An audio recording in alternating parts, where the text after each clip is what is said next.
What's happening, guys? Welcome back. Welcome back to another live installment. I am your host, Max. And yeah, man, happy Monday to you. We are heading into a new week, new beginnings. That's for everybody, not just the Buffaloes. New week, new beginnings. The best thing about it is we get to put last week behind us and move forward. And there's nothing wrong with losing as long as you learn from it and move on. It's not too many teams in the world can go undefeated, especially NFL, even the pros. It's very hard, especially in college football. It's the ultimate um, competitive team sport. Some might say it's other sports, but I love college football, and I like the excitement that Coach Prime has brought to the game again. Because I had said before, prior to I think, prior to him coaching at Jackson State, I fell out of watching college football, football altogether. I wasn't excited about it. I'll watch here and there, but when he took the job at Jackson State, I was really interested in that. I was surprised. I wasn't too surprised that he got into coaching, but because I know he coached his sons and things, and I thought it was interesting. I said, okay, let's see what he do at Jackson State, and also his HBCU. So I got into it. I occasionally, even though I didn't really watch football too much on TV, I go to the games locally, especially the HBCU. I'm near a few HBCU schools here. And but he got me excited into it, Jackson State. And then also the way they did it, they brought the cameras, they got the cameras involved. His son, Dion Jr. He got the cameras involved, so you felt like you were watching them grow, And I got into it. I was like, okay. I remember their training camp, not the first season, the second season. The training camp leading up into the season, and they had a very successful season. I saw how he turned that football team around. But I was excited about. You felt like you got a first person perspective on it,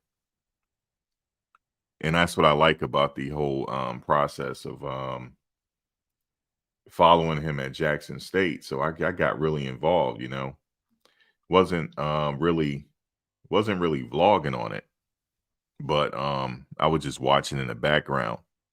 And then the third season, he went undefeated and went on. They still lost the bowl game, but still it was exciting. Travis Hunter came on board, and the whole excitement around Travis Hunter coming to the team because all the Power Five schools were recruiting him, but he chose Jackson State because of Coach Prime. And I thought it was the best decision for him, just looking back at it. You know what I mean? It's more like a family atmosphere, really, that Jackson State. That's why I liked it so much. And then, you know, he started playing. It was exciting. And then leading up to the bowl game, and we knew that Coach Prime had took the job at Colorado, and Travis hadn't yet made his decision on whether he was going to Boulder or not. But I think people kind of knew he was going to follow Coach Prime, but he took a while to make his decision. But I knew Shador and Shilo and a few others were going. So then he made his decision to go to Colorado. I said, I'm about to just vlog on this because I'm capturing a moment in time. It's a historic moment in time. You have a Hall of Fame player, also the first HBCU coach to transition to the Power Five. So I was like, man, I like this right here. This is like, we're going to capture a moment in time. And then I said, not only he going to turn this football team around, they're going to start winning right away. And that's what happened. Here we are, they 3-1. They still have a winning record. They 3-1. They're above 500.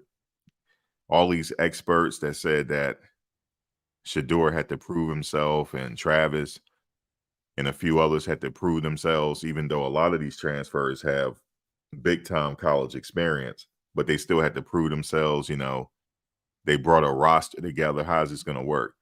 Some people said they were lucky they win 2 games. Well, they already passed that now. They're 3-1. So here we are. They had the TCU game was exciting. Shador put up a lot of threw for 510 passing yards. I'm not surprised by it because he did at Jackson State.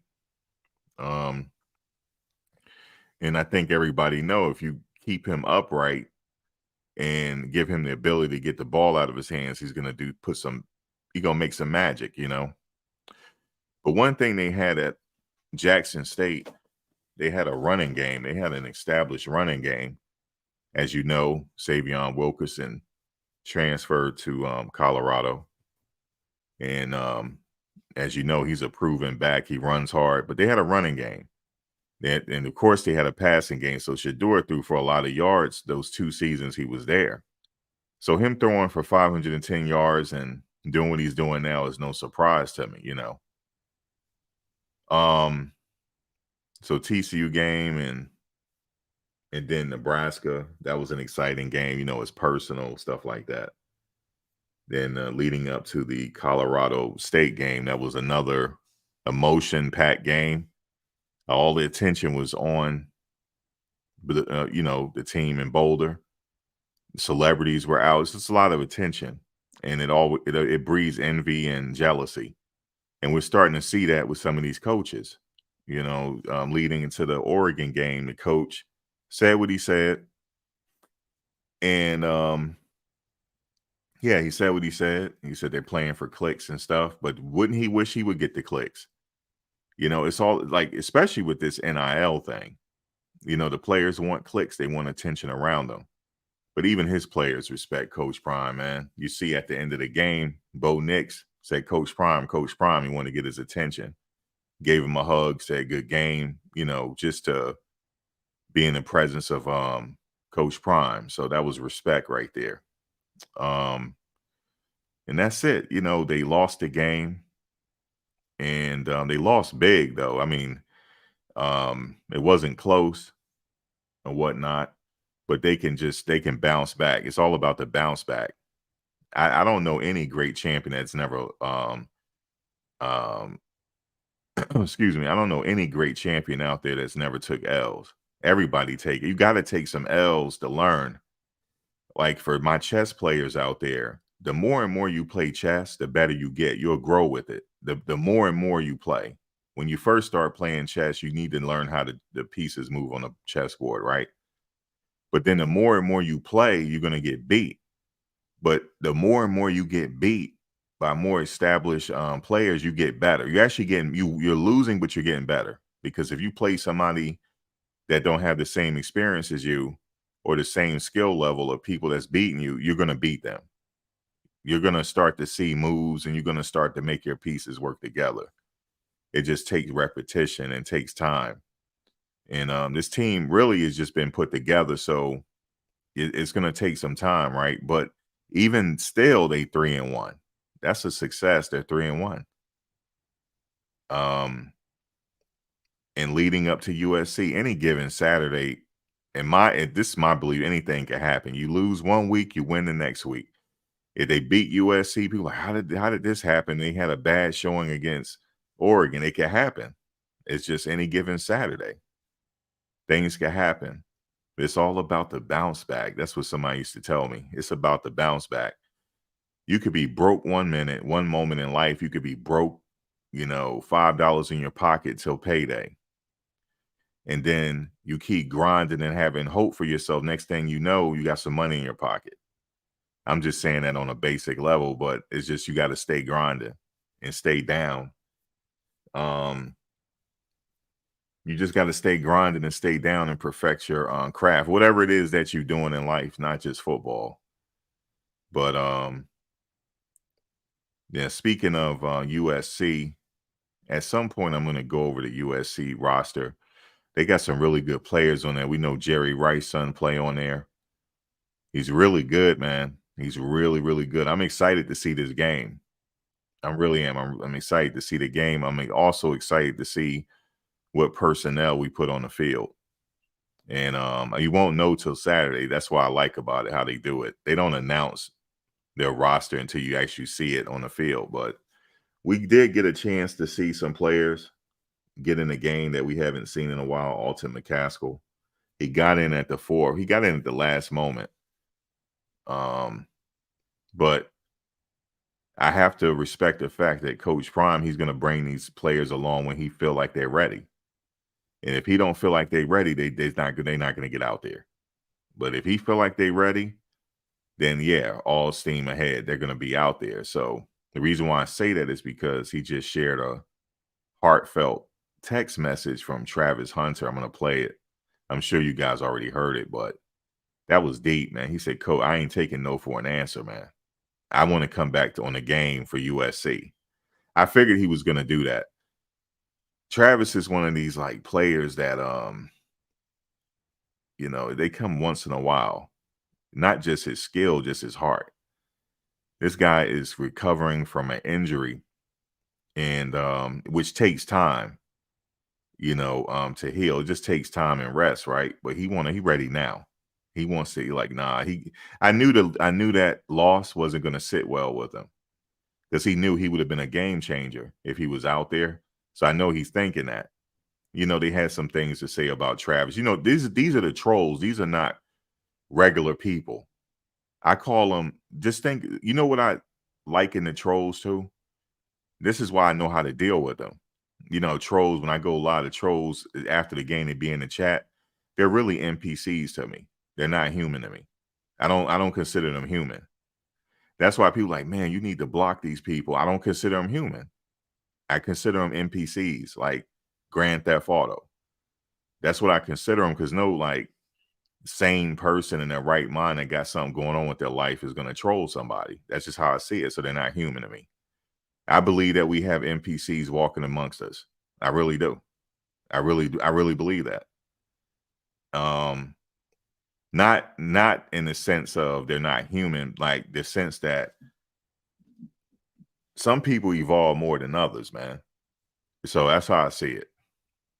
So they were trolling him on Twitter, saying that, during the game, he was on Twitch gaming. Like, what is he supposed to do? Like, trying to get his mind off of it. He don't want to watch that game. If I was him, I wouldn't want to watch it because I want to be out there. It'll hurt me to watch that game. But I don't know. It's the time. Who cares? If he's on Twitch, he's on Twitch. He make money, don't he? Like, what's wrong with being on Twitch?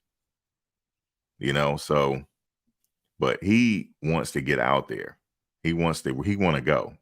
He's just like McCaskill. They want to play, man. You got to hold them back sometime. Like, wait a minute, you ain't ready yet. I know your mind. I know, but we're still evaluating. I respect that. I respect the fact that Coach Prime care enough about him to say that you're not going out there. Now, if he had a coach that didn't care about him, like, son, can you play? All right, if you can play, because they don't care about you. Like, that's somebody don't care about your the future.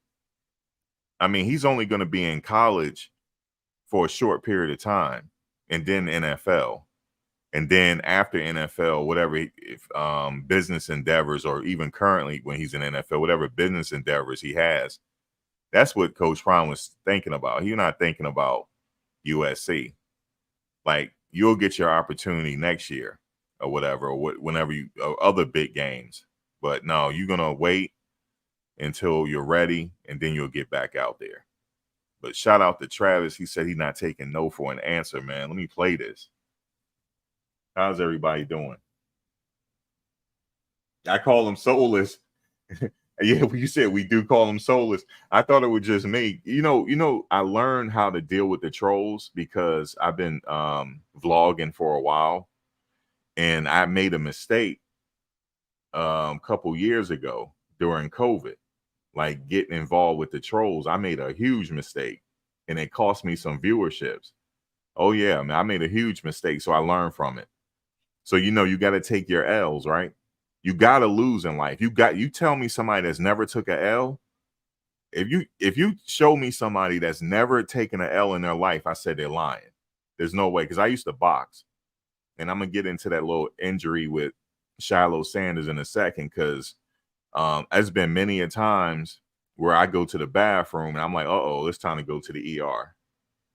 It's time to go to the ER. I don't know if I need a blood transfusion. I don't know what the hell. When it first happened to me, I didn't know what happened. I thought I seriously, like, something was wrong, but you take too many shots to the kidneys, that'll happen to you. Boxers know that. Boxers do it after every boxing match, just about. Some boxers do, depending on how much you get hit in the kidney, because there's no protection back there. So when Shilo said he had to go to the ER, I'm like, I've been there. I know that's not a good feeling, and that's probably never happened to him. But now he know that's something he'll recover from that. That's not a problem. He definitely recover for it. He don't want that to keep happening to him though. But that goes to show how much football is. We got to respect how hard. You know how hard it is to win, especially at the level they're playing. They look at their schedule. They got a hard schedule. It's very hard to win, and it's also taxing on your body. You know what I'm saying? With arthritis and the things they got to go through post-retirement. It's like they're our modern day gladiators, right? But yeah, man, it just reminds us how like taxing this game is on your body. But let me hear what Travis had to say. I understand what is in this room, and I got love for what is in this room. Let me text you. Let me let you read this. Read this to you today.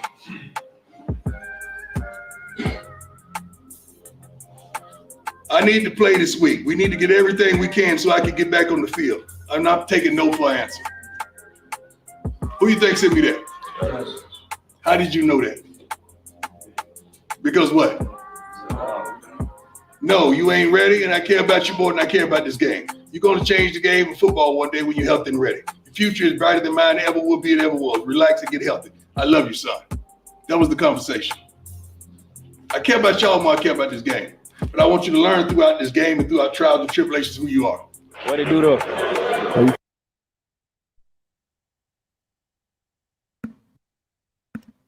Did y'all hear that? He said, Coach, I'm not taking no for an answer. That sound like a Hall of Famer. That sound like it sound like one day he gonna have a gold jacket. That's what that sound like. He got the mentality. He was like, I want to play. And then coach was like, no, I can't let you play. Dan, that was deep. That was deep. He treat that young man like that's his own son. Now, you might say to yourself, why are other coaches hating on this man? We need more men like this in our communities. Why are they hating on him? Because they can't be him. That's why. And like he said, their insecurities is not his problem. That's why. I don't care if they win another game. Guess what? The celebrities are still coming.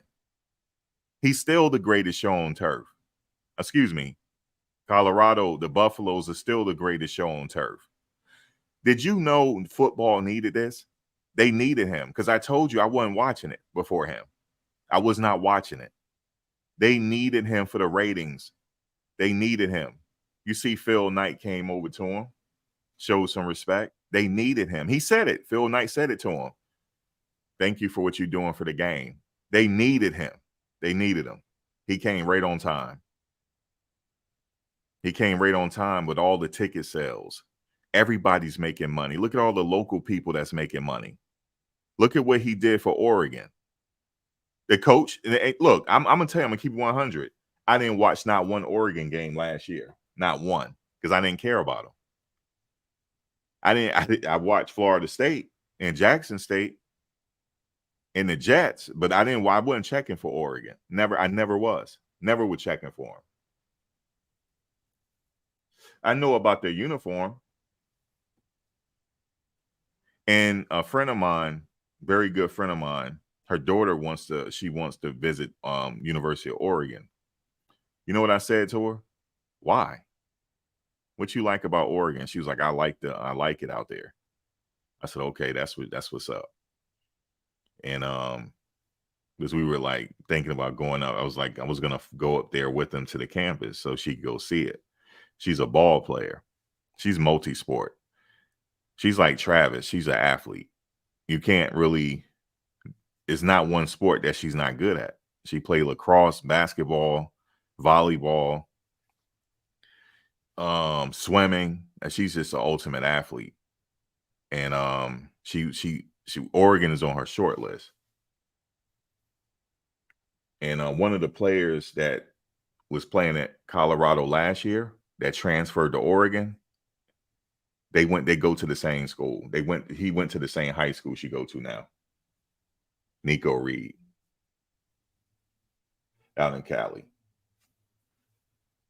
So I'm like, yeah, that's what I said to her. Why Oregon, man? And then I said to her, well, you know, what's his name transferred over there to Oregon? She was like, who? And I told you, oh, I know who that is. Yeah, he played for us. I like, yeah. So that's the conversation we had. So I really wasn't checking for Oregon. So, you know, that crowd that sold out, that was because of Coach Prime, man. And in the team right here that you see, Travis and company. That's why a lot of the crowd there, they were jeering him and all that stuff, but they wanted to see him. They remember him playing. They want to get a chance. I saw one guy. You should have saw the light bulbs flashing when he ran out there.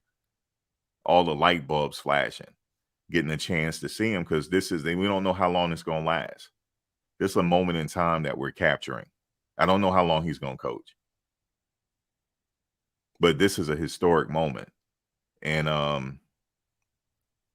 so they're 3-1. I guarantee you, if they're like if they're like 10-1 or 8-1 or 9-1, he's coach of the year. They got to give it to him. Hands down, he's coach of the year. He's coach of the year already. He's coach of the year, man. You don't turn a 1-11. You know how hard that is to bring a bunch of people in and went and go 3-1. Shit, he's coach of the year in my book. Coach of the year. He flipped a 5-star athlete. He flipped 3 of them. He managed to get 3 5-star athletes to come to Jackson State. And the reason why they went there, they want to play for him. Well, excuse me. One, he left Jackson State for Colorado, but Cormani McLean. He flipped 3 of them. Alejandro Mata was the 3rd one, if y'all don't know. He was a 5-star kicker out of high school. And the reason why he went to Jackson State, he wanted to play for Coach Prime.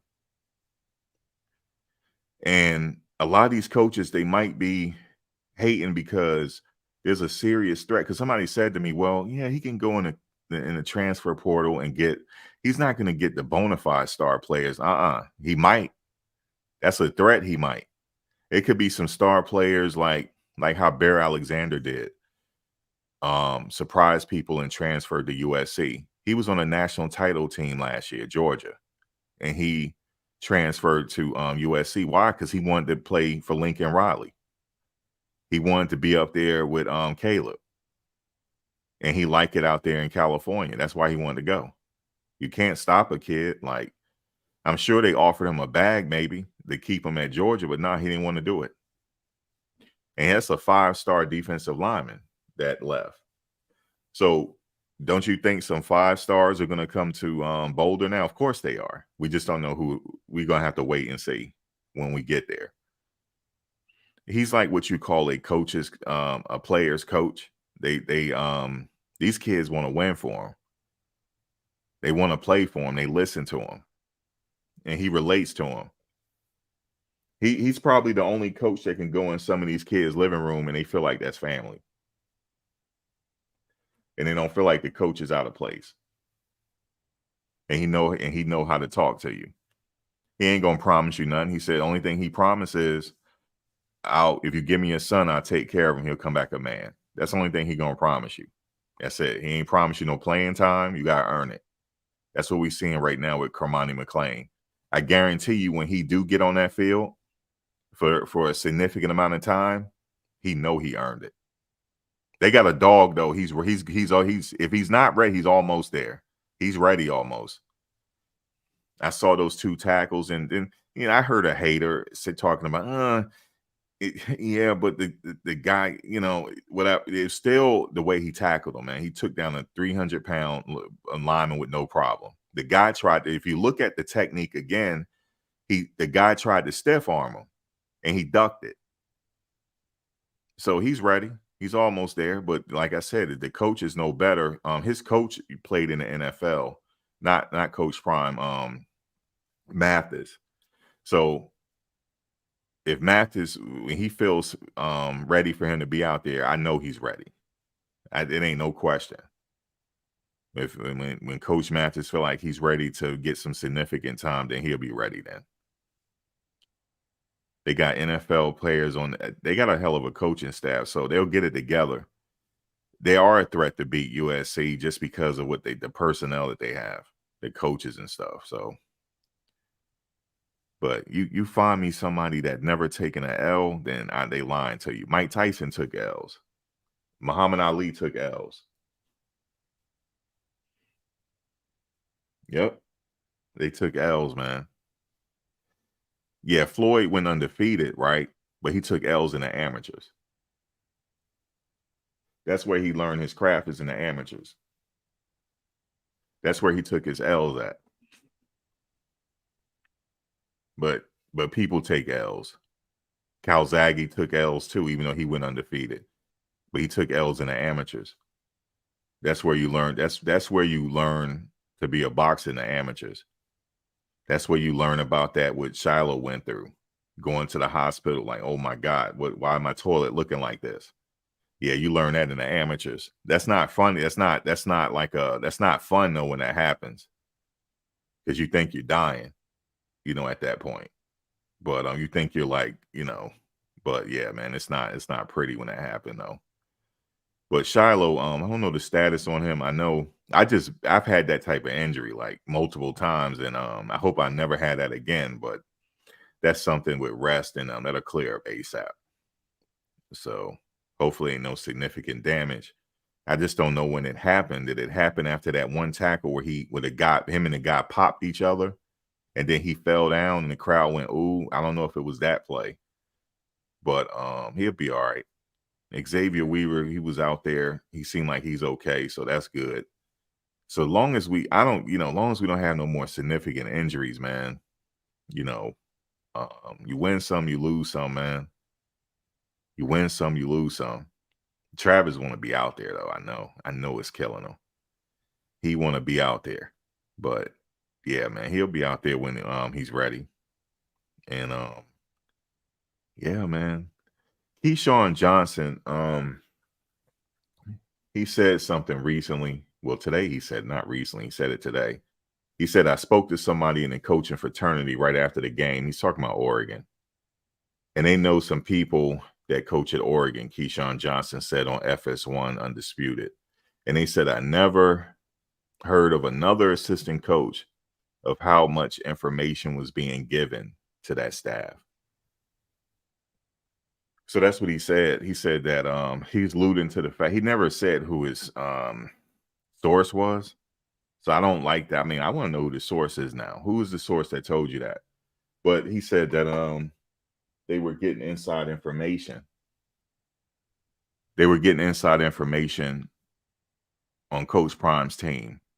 They were getting it from all coaches. It was coaches calling them, giving them information. Like this is what's going on. That happens. It happens a lot. So that's not no conspiracy or whatever. But that just go to show how great they are. If that is true, if coaches are conspiring together to give information, then that shows how great they are. If you can't beat them, you can't beat them fair and square. Just like we saw with the state game, Colorado State game. They had to take some cheap shots to try to win. That's how great they are. That's how great they are. I remember it happened with Shaq when he was at LSU.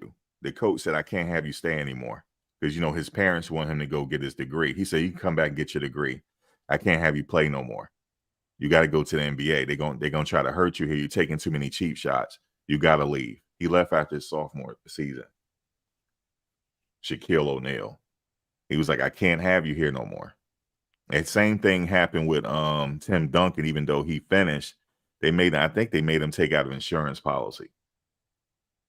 Like either you're gonna stay here, you take out an insurance policy on your body. but we can't keep having you take cheap shots. You're not going to get any better at this level. We got to let you leave. So that's what happened with Shaq. So teams are going to take cheap shots. Some teams are. So they just got to be ready for it. But that with Travis Hunter, that player should be suspended. But the tragedy about it is his coach didn't say nothing about it. He didn't even say he was sorry. He didn't even apologize. He didn't even apologize. So that was but it happens, like Travis says, football. He has said it's bound to happen, like, injuries is a part of the game. But I just like people playing fair and square. Orlando Pace didn't have to get dirty with nobody. He just beat you fair and square. He put his hands on you and it was legal, and he put you down. It was fair and square. He didn't have to chop block you. He didn't have to do that. He was just so damn skilled and so damn aggressive. You're not gonna win against him. You're not gonna win. I like players like that. I like players that play aggressive and hard but clean, though. You could take that kid's career on the line. That kid going places. You know what I'm saying? If I was that defensive back and I know he not looking, I'm not gonna hit him because I know he going places. I want him to get there. I'm not gonna hurt him. You know what I'm saying? I want him on the field and I beat him, so I can sit there and continue to talk trash to him. Like, look at me, I'm shutting you down. You're on my island. I ain't gotta hit you when you ain't looking. I don't respect that kid for that. I'll never respect him for what he did, and he ain't even apologize. So I don't respect him. So that's just what it is. I don't respect him. So that's how you had to do it. Okay, so you ain't shit. If that's how you had to do it, if that's how you had to do it, then yeah. You see what Shilo doing? He giving you the hit stick, but he hitting you between the numbers. But he's giving you that hit stick though. That's what I like. So yeah, man. Sometimes they play you dirty. You're gonna have that. You had that in boxing and all that stuff. You got, back in the day with boxing, I don't know if it's not as prevalent anymore, but sometimes it is in local boxing where people be trying to load their gloves. You should get locked up for that. Some players have died. I mean, fighters have died because of people loading up their gloves. And there was one fight, it happened about 20 some years ago. I was watching it. I'll never forget it, man. That was an assault we were watching live on TV. We were watching the guy loaded his gloves up. He didn't have plaster in his gloves. He had something else in them. And also when players take steroids, with boxing, and it's not fair, because you're not fighting a normal human being. You're getting assaulted at that point. They're pugilists. You know what I'm saying? It's a hurt sport, but damn, fight them clean though. Fight them clean. But yeah, you gotta have some players that play you dirty, man. You just gonna have it. They don't care about you. They see that you out here winning, you out here flexing. Well, then see, some players don't see it like that. They don't say like, well, let me work hard so I can get some attention. I can get some NIL money. Let me just let my play do the talk. 'Cause you out there dominating, the money is gonna come. If you out there dominating, you have a good year, you on an island, if you're a defensive back, you like Revis Island, you shutting them down, the money's coming. But everybody don't want to work for it. Everybody don't want to work for it. Everybody want the instant gratification. It's in every facet of life. I see it. They don't want to work for it. They want all the clicks now. Now you got to earn your clicks. You got to earn a viewership. You got to earn it. You got to earn it. You see what I'm saying? There's no cheating to it. You just got to earn it. And it'll come to you. Everybody is not as talented as the next one, but whatever you working with, work with it. But a lot of people don't want to work for it. They don't want to work for it, man. So they look at what you got and they hating on you secretly. You know what I'm saying? They hating on you because, you get money and stuff like that. He's supposed to be getting money. But then they don't like that. You know, like, okay, I'm you the best out here. I'm going to shut you down. That's the way that you're supposed to be thinking. I'm going to shut you down and earn your respect. The money will come. That's how it is, man. I know with that NIL stuff, everybody's not going to be paid equally. So I knew that that's going to breed some type of animosity and stuff in players. But so, man, hey, listen, some players just got it, man. Some players just got it. Some players just got it. So USC, oh man, did y'all hear about the Steelers plane or whatever? They had to emergency landing. The Steelers plane made an emergency landing this morning in Kansas City. They were having some problems. They chartered a plane from Las Vegas and made an emergency landing in Kansas City, Missouri, early Monday morning. So I'm glad they're okay. That immediately made me think about that. I don't even want to talk about it. That made me think they had a movie about it. That made me think about what's the team Randy Moss came from? The college.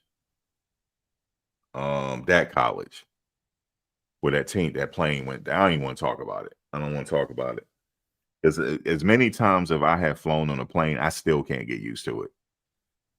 I've been flying now for like well over 20 years, and I still can't get used to flying, man. Marshall, thank you. They made a movie about it, but I just don't want to get into it. Because I knew somebody was close to that team that lost somebody on that plane. And it was, but that's what I immediately thought about. But yeah, man, every time I get on a plane, man, it's always a big production. But once I get on there, I'm good. But it's just getting on there. You know what I mean? And I would never drink again getting on a plane. Never again. Never again. I got sick on that plane, man. It was just, I think I might have been drunk. But I can't do it no more. It was just like the pressure or whatever. It got into my ears. It was crazy. But usually when the plane get going, I'm good. Then when it's funny, like when I'm coming off my trip, I don't have no problems. So it's just I never could get used to it. I don't know why. But shout out to the Steelers, they all right. But yeah, man, that just put life in perspective, man. It's a healthy reminder. I like this game, man. Against USC. I watched their highlights. Oh shit. Man, I watched their highlights, man. Oh boy. Caleb Williams.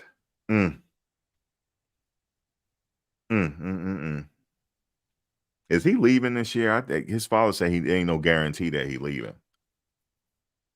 It's no guarantee that he's going to the draft. I know the Jets need a quarterback. He probably don't even want to go to the Jets or the Raiders or whatever, but he going somewhere. He's good though. They got Rice and they got that freshman, Jerry Rice, son. Then they got the freshman. Then they got Marshawn Lloyd. Oh my God, they're running back. And I said, look, I was shaking my head. I said, we're gonna have to stop him, man. We're gonna have to stop Marshawn Lloyd. It seemed like anybody with the name Marshawn is just a good running back for some reason. Marshawn Lloyd, number 0. He gonna be a problem. I just tell y'all that right now. Marshawn Lloyd, the Buffalo. How y'all gonna respond? I hope y'all ready. Respond to Marshawn Lloyd. Now cornerbacks gonna get a lot of work this game. They're gonna get the work cut out for them. They're gonna get a lot of work. They just gotta look at it, just work. They just gotta put in some work. They're gonna get some work though. They're gonna get some work. They're gonna definitely, the linebacker is gonna get some work because Marshawn Lloyd can run. He ran for 150 some yards, y'all. The last game. 150 some yards. He had a quiet 150 some yards. It was quiet. But he had 150 some yards, man. And Caleb, he out there doing all type of, I don't know what he doing out there. I don't know. It's like I don't know. It's like I don't know. I don't know what he's doing. But it's amazing though. So I stand on it. Our key to stopping him, and we got to have a running game. So our running backs are deep. We got a good running back room. We got like Hankerson. I like what he's stepping up and doing. Of course, Savion Wilkerson. And Dylan is fast. I like him on that flat, running, throw it to him in the flat and let his speed, let it be a foot race. And then I don't know McCaskill. I don't know if he's going to play. I would love for him to play. I shared his highlight on my message board. I said, we need him to do that. We'll be all right. Open up the run. It'll open up the passing game. It'll at least keep the defense honest, so they won't think we passing all the time. They won't throw the house at us. And Shador can get on his bike if he need to. He'll run. Just run it. He'll run and slide. He make up good ground, though. He'll take off on you. So that's what he probably will do. Take off and slide. He knows how to protect himself. That's what I like. He's not going to take no unnecessary punishment. Even when he getting sacked, if you notice he getting sacked, he know how to protect himself. So, but yeah, man, everything going to be on full display. I can't wait, man. USC, they coming to town. That is going to be the biggest game right there. And we 3-1. The biggest game was in Oregon. That wasn't the biggest game. That was light work. This USC going to be the biggest game. I heard the celebrities coming out again. They're going to be there. And it's going to be probably the most viewed game of that week. That and plus NFL. I'm telling you. That's crazy right there, man. What difference a year make? I know what y'all thinking. Offensive line, Max. Somebody said the offensive line is small. No, they're not small. They're not small. I was watching the well-off media video when they was coming out the tunnel. Man, we got some beef on that team, man. They're not small. At least I don't think they are.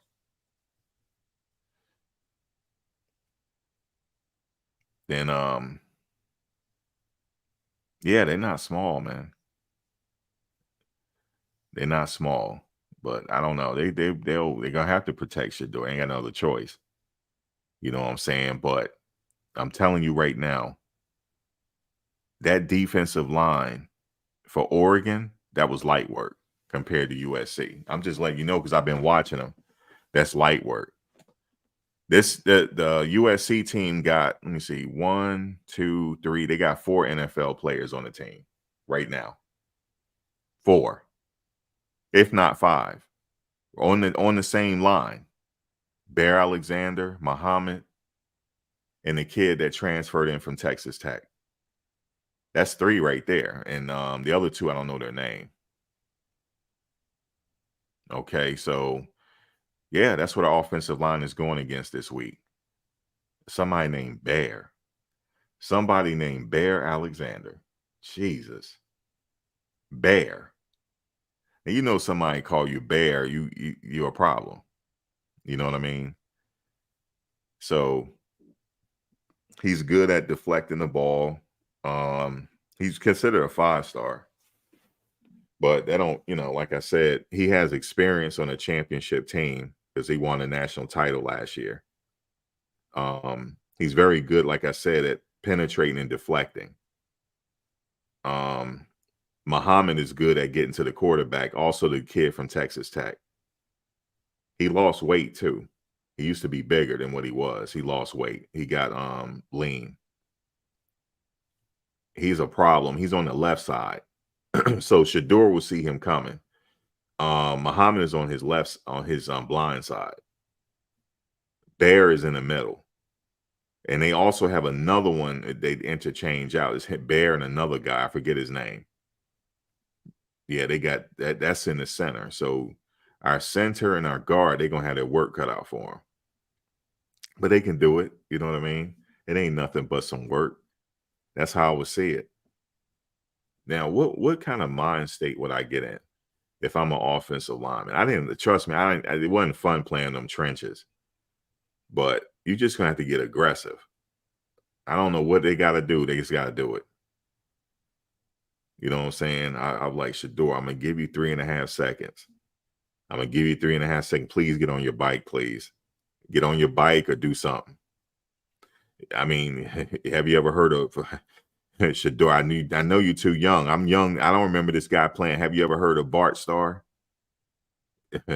You get your Bart Starr on, sir. Get your Bart Starr on, or try to get your Michael Vick on. Please get your Michael Vick on, sir, or do something.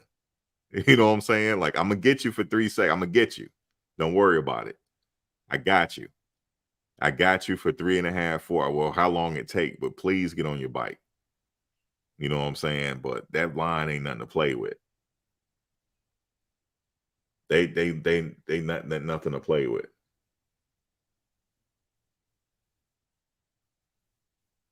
You said you played outside linebacker. Do we have any okay, so anybody want to come on the panel? You played outside linebacker. I never played linebacker. I played tight end, and then the coach got an attitude with me. He put me at center one time. I'll never forget. I got let me tell you something, yo. When I tell you I got my ass handed to me, because we were losing so bad. See, that's what I'm saying. I know what an L feel like. We lost so bad that it was an away game, right? We were losing so bad that the mothers from the other team felt sorry for us. We were losing so bad, right? I had a bloody nose. So, back then you get blood on you. They don't take you out the game. Now they be like, okay, you got to clean up and stuff. My nose was leaking. It was cold out there.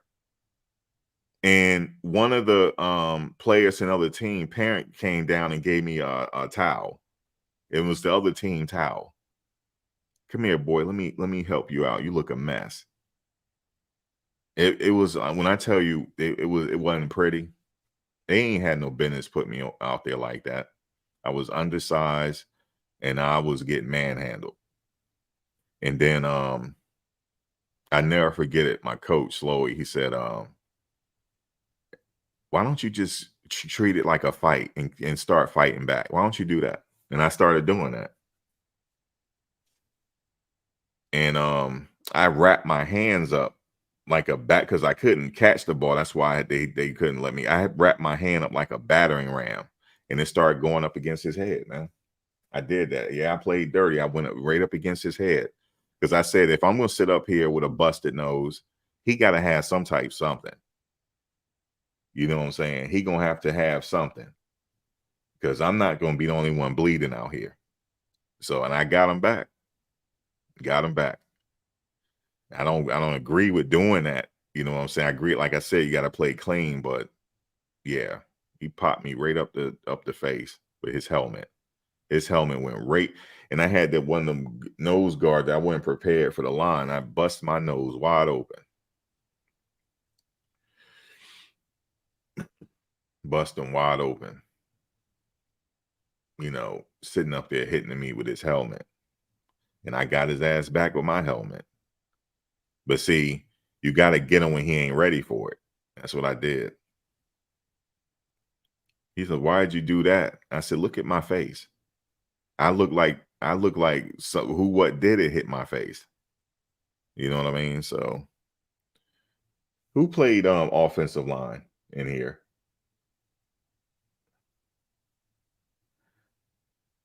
That want to give some pointers here. Like, what do they have to do? I believe they have to. Essex Catholic. Essex Catholic GT Massive. The school is not, it closed down, but this is back in the 90s.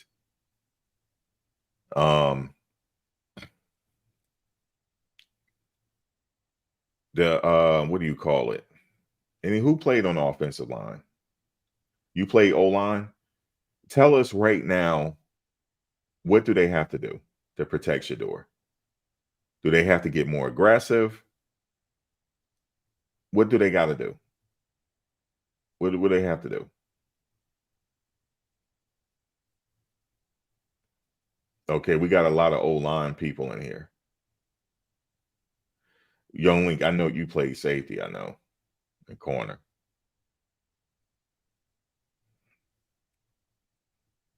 What do they have to do, man, to keep him from getting sacked? I mean, of course, every now and then, the quarterback will get sacked. Make better adjustments on protection, cross block, and pick up the blitz. Right. Look for work.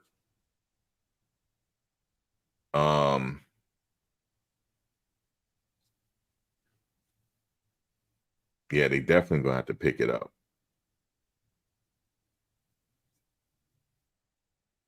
Stay with your assignment, right?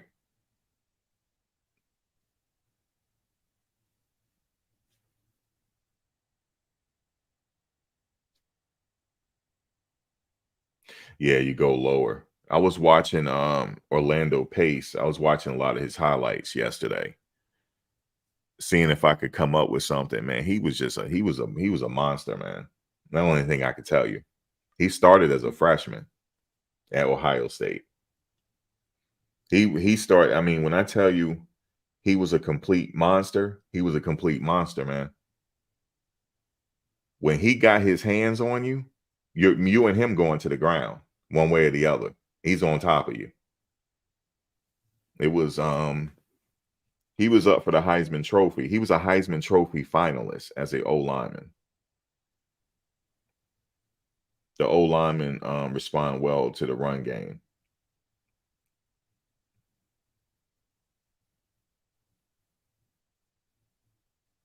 Yeah, be aggressive. That's one thing. They gotta be aggressive, and they can't lose focus. You can't be so damn mad that you just, you lost your head out there. You said they need more play action.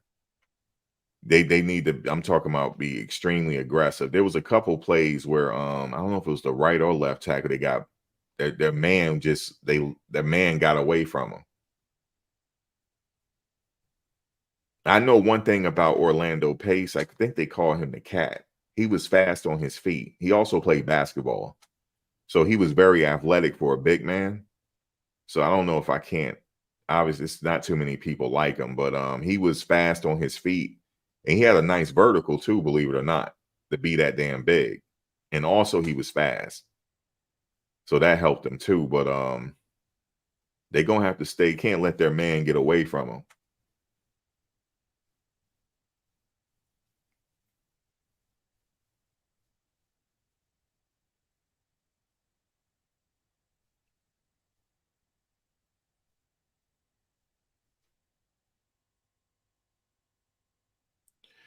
You think so, Tony? Like, I don't want to, say that because I don't know, but I respect what you're saying. Well, Travis J got to get back in action. He got to get the rust off of him. He hadn't played in a while, and he did well at Florida State. Why can't he do well here? It's the same. He just got to get the rust off of him. You ever stop playing football for a while, then you take a hit? Your body got to get back used to it, even though your body is like, remember it. Like for me right now, I play football. I can't take a football hit ever again in my life. My body, I would have to be sent to the hospital. I can't take a football hit anymore. You said they're missing Tyler Brown. Next year he'll be back.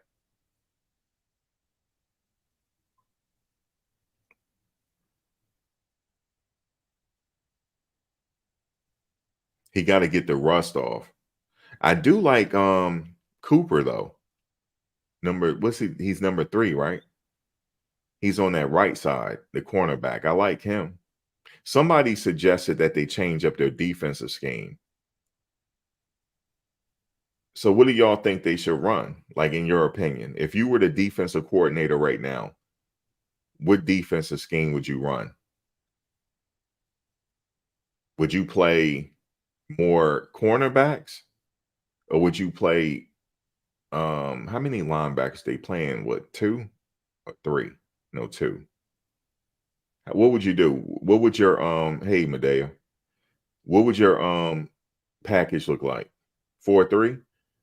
Dante, you'll run a 4-3. Somebody said a 5-4. You'll run a 4-3.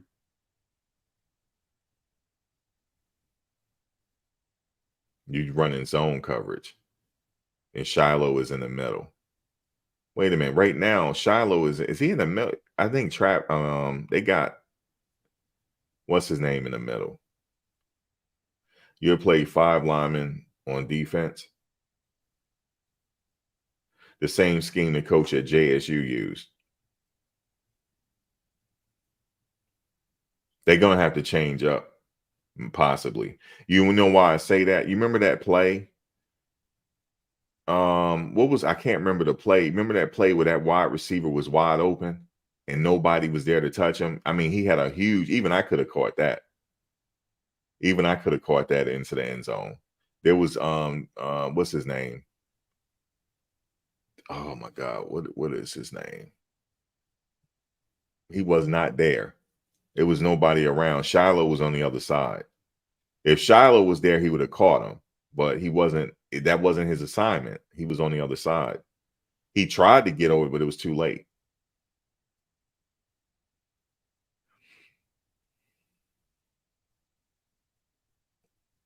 And for God's sake, make the initial tackle. I know what you're talking about. I know what play you're talking about. You know, you remember back in Pop Warner, we learned how to wrap up. And you know what the coach used to do to you if you didn't wrap up, right? We used to have these wrap up drills, and I remember we didn't wrap up. He used to make us get in a single file line, and we'll go heads up, and we'll practice wrapping up. I didn't like it, but Woods was nowhere. Woods was like moving left. If you notice, he was moving left, but Shilo already had that side. Excuse me, I keep telling him Shilo. He already had that coverage over there, so he didn't need Shilo. Don't need any help. I would say that he don't need any help. Usually, he don't need help. Woods was not there, and then I noticed the play. It was something. The reason why I know that play broke down is because when they went to the sidelines, Coach Prime was talking to him. It was Coach Kelly. Was it Coach Kelly there? He was there. He was standing there, and Coach Prime was talking to him like, "What happened?" And he was talking to Woods. So either he messed up on the scheme, or I don't know. But then if you see how Woods was like, "Look, it wasn't me. Like I'm doing what I'm told here." I don't know if that was the case.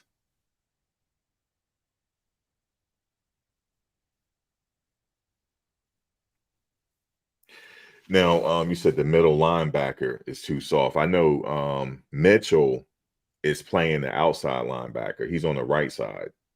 And then you have Gant didn't really play that much, but I would love to see him back out there. I know he played on special teams. I know he didn't play a lot during the game. But Juju, he would need help. So he's on the outside. I would think, but Gant, I think he's working his way back. Because we had injuries, so he's working his way back. He'll be solid to help out.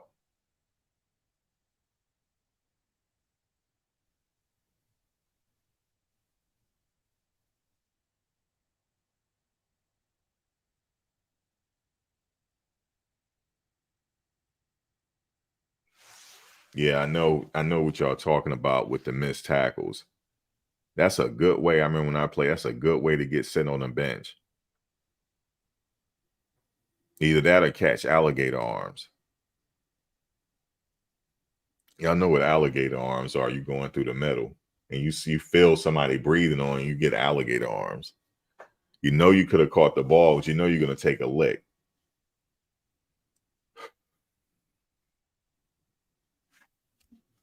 Oh, if anybody want to come on, I know we had a few players that was on the O-line. If you want to explain how would you run your defense, y'all, anybody welcome to come on. Let me send you the link. Me just spamming a little bit. If you want to come on and because you guys saw the game, and some of you in here played at that level or played at the college level. or something like that. Somebody here played, and you would be like, you know what? Let's run a 4-3. Let's change it up because they, yeah. You said Alton McCaskill should start. Hopefully, he's ready. Like I said, I would like from. I said it. I would like him to start, but like I don't know the inside information on it, like what's going on with him. He got in at the 4. I didn't agree putting him in so late in the game because the game was already away from him. I don't want to risk him getting banged up and the game doesn't mean anything at that point.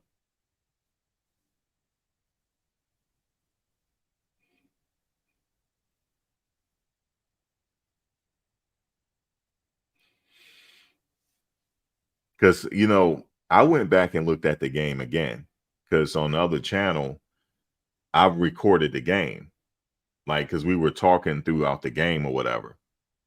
And if you go on that channel, just mute it because you don't have to listen to the commentary. Just mute it, right? And you can go back and watch the game and you can actually see it. You can see what happened. It was like the gap was so damn wide. It was like they parted the Red Sea. It was nobody there. And the wide receiver tried. He just tried it in. It was really easy for him to do. It was easy for Knicks to pick that up. It was just a standard pass. It wasn't nothing. He picked it up right away. Actually, he picked it up when he was in their shotgun. He saw it already and just lofted over to the quarterback. They should play cover 1.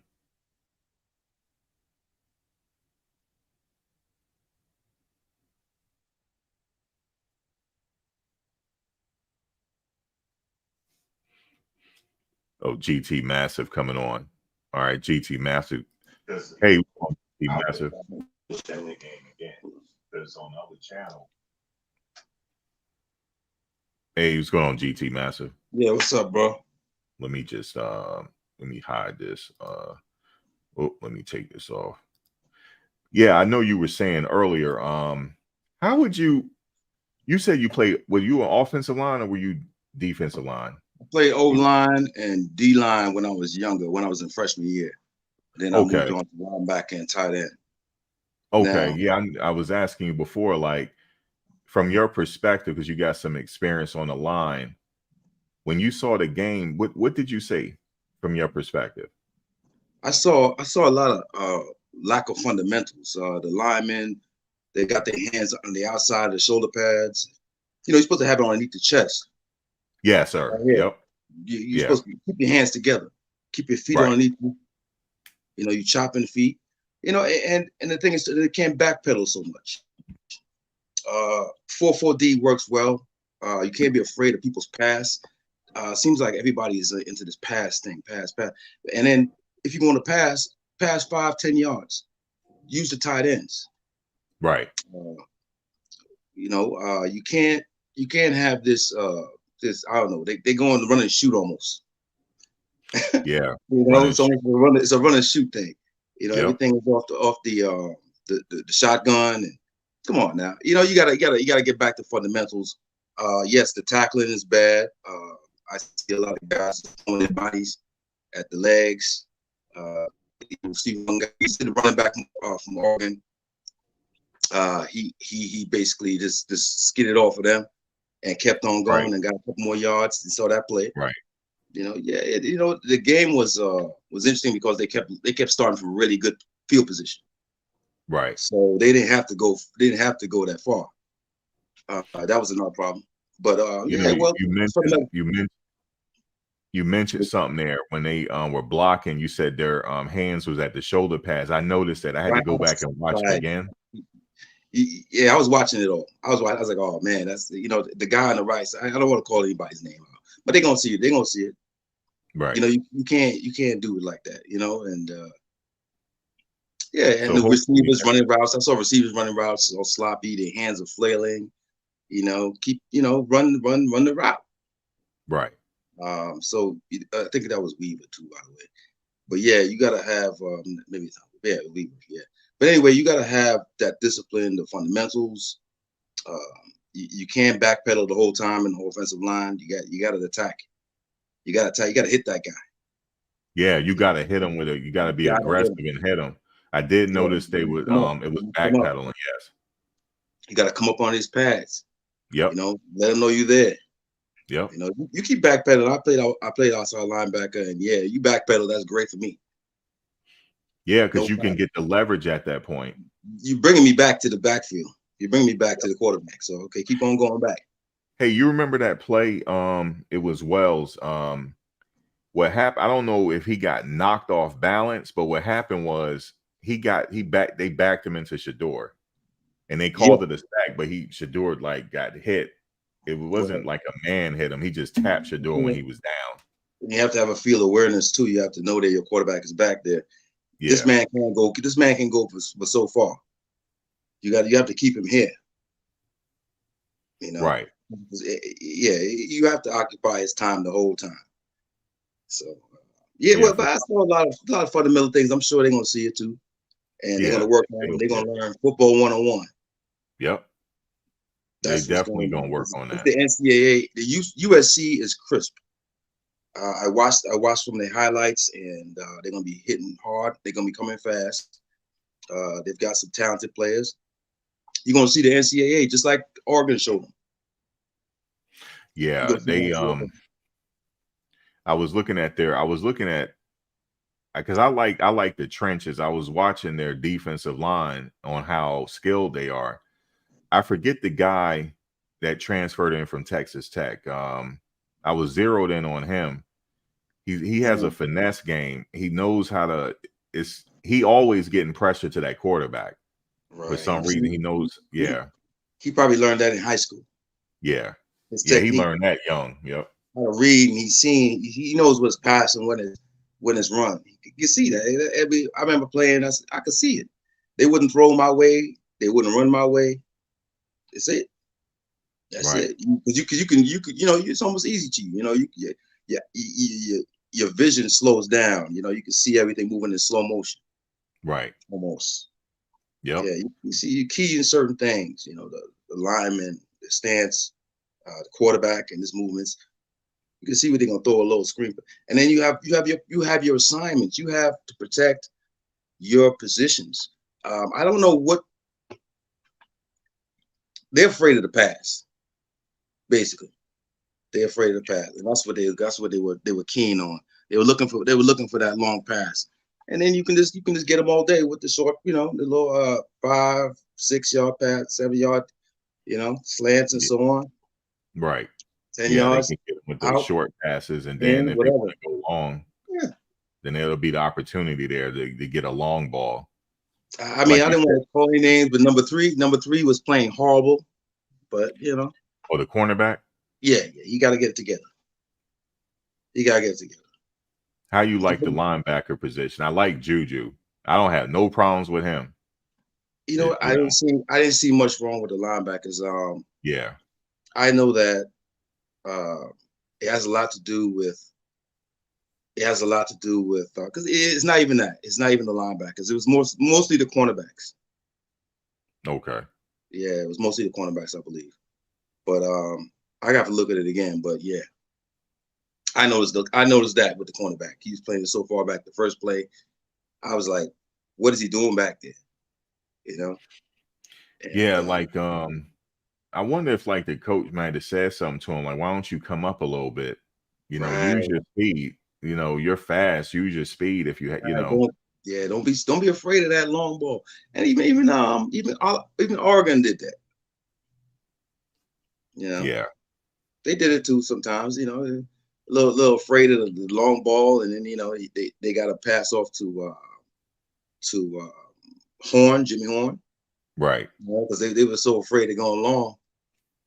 Yeah, that happens. You got to play like a 4-4-D. I say is the best. 4-4.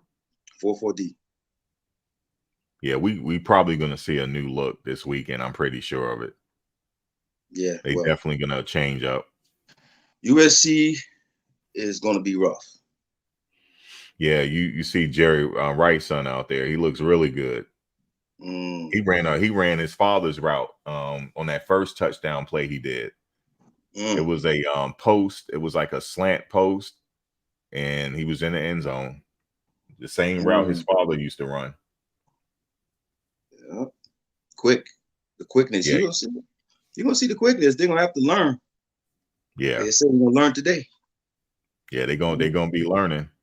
Yeah. They definitely gonna have a they got to make the adjustments. And I never played cornerback or anything, but I know I was watching our cornerbacks when they used to play. We had cornerbacks that will line damn near the wide receiver. Right. But occasionally they would give them room just in case, but they Yeah, relied I never saw that much room, but like I said, it's like the NFL, and they start doing things like that. And it's like I didn't come from that. I came from Smash Mouth. Yep. 4-4-D. Like I remember I tried to play cornerback, but I just wasn't fast enough. You're gonna hit that dude, and when you hit somebody, you wrapping them up. Yep. You wrapped up. I mean, I'm taking you with me. Yeah, I just wasn't fast enough to keep you're up. Gonna get hit. I'm not just gonna throw my body at you. I'm gonna be wrapped all the way around you. You're gonna get that.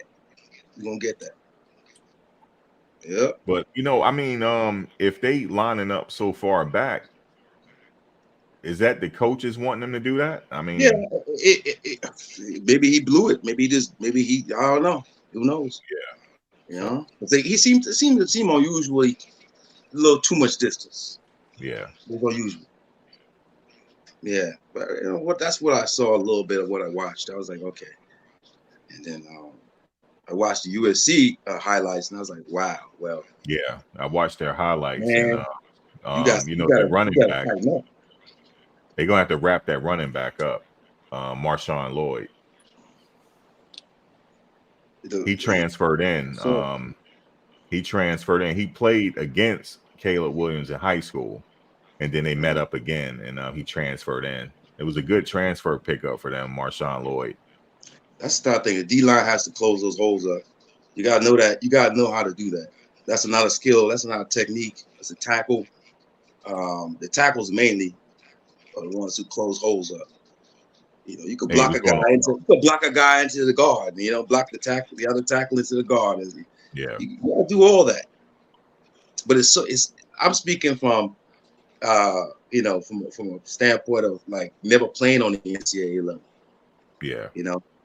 So I just know I played against those guys going to the NCAA and the NFL, and it gets tough. It's fast and they're very strong. Yep. Hey, what's going on, Pastor Corey? Hey, man, this PC. That's just my name on there. And I didn't play college ball. I didn't play no college ball. But I tell you, man, on the offensive side of the ball, and my man, right on point, man. And the things that what he was talking about, man, they actually been there all season. They just was more exposed. The tackling, and they got to get back to, certain things we can't do. You're not going to get faster and stronger per se by next week. Right. But you can do some fundamentals. But on the offensive side of the ball, man, I just wanted to touch base on, it's like you said, man, USC and some of these other plans. Like I watched the USC and Arizona State game. Man, their coaches had an excellent game plan.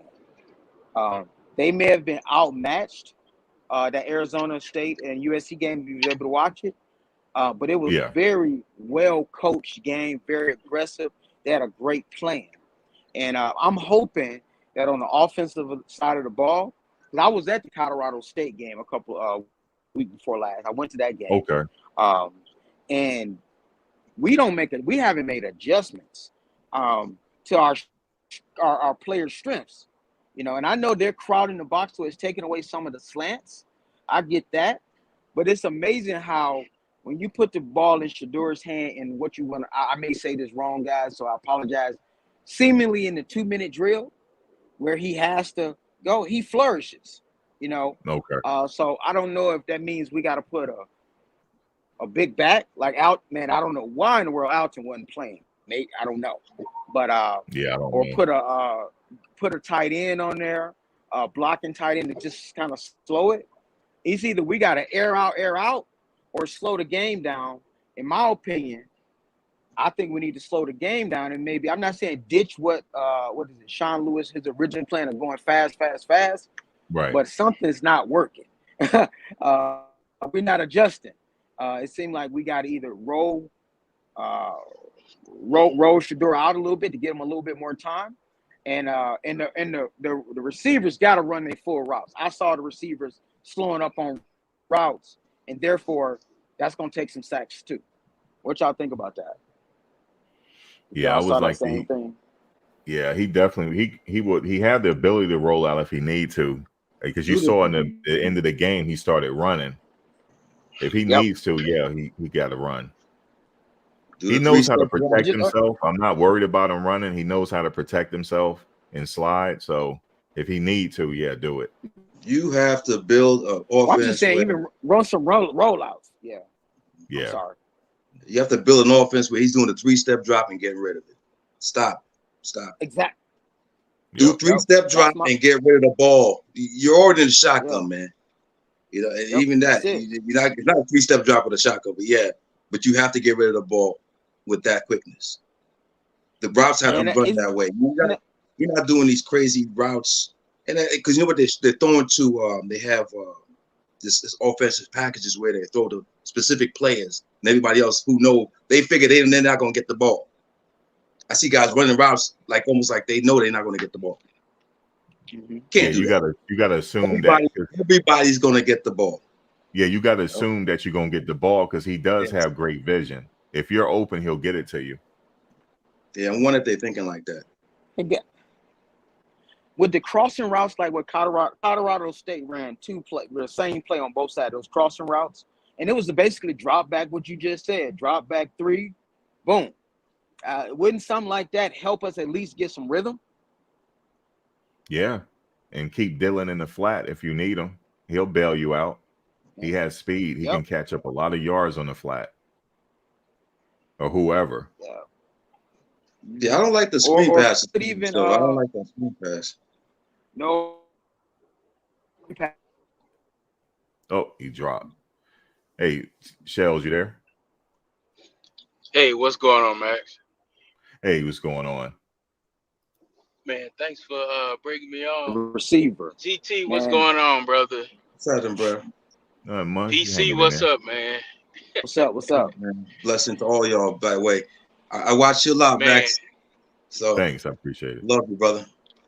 Yeah, I appreciate y'all coming on. I'm glad you we got to do that. I like the barbershop talk. I like the occasion we'll do this. Were you saying T-Shells?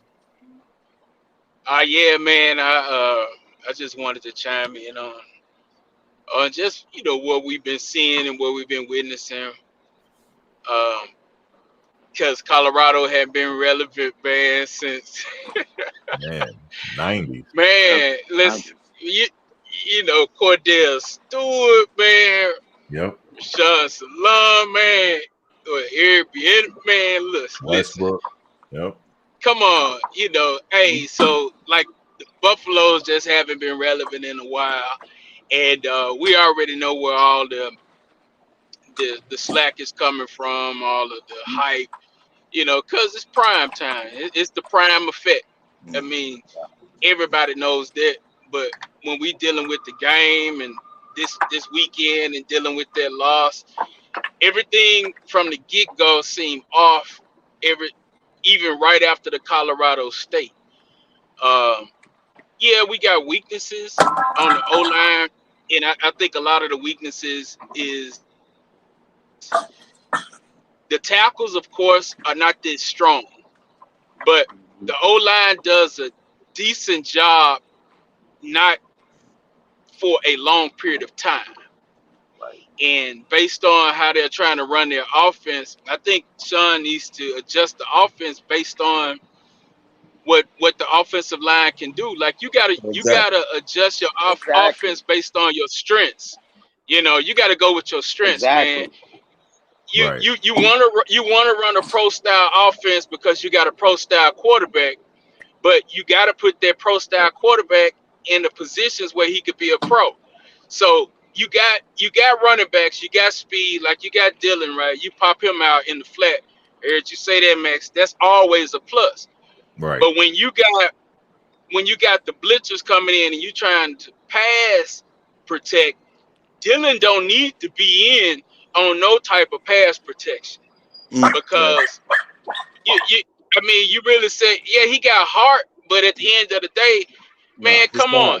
We dealing with size, man. You got 170 pound back trying to block a 250-pound defensive a linebacker that's coming at you damn near full speed. Right. So what's his size though? Is he 180? No, he not 180. He might be 180 with his shoulder pads on. Yeah, I don't think he 180 yet. He about 170-ish. Yeah. 175 wet. Yeah, he might be 175 full uniform with cleats and extra pads. So there you go. But he got lightning speed.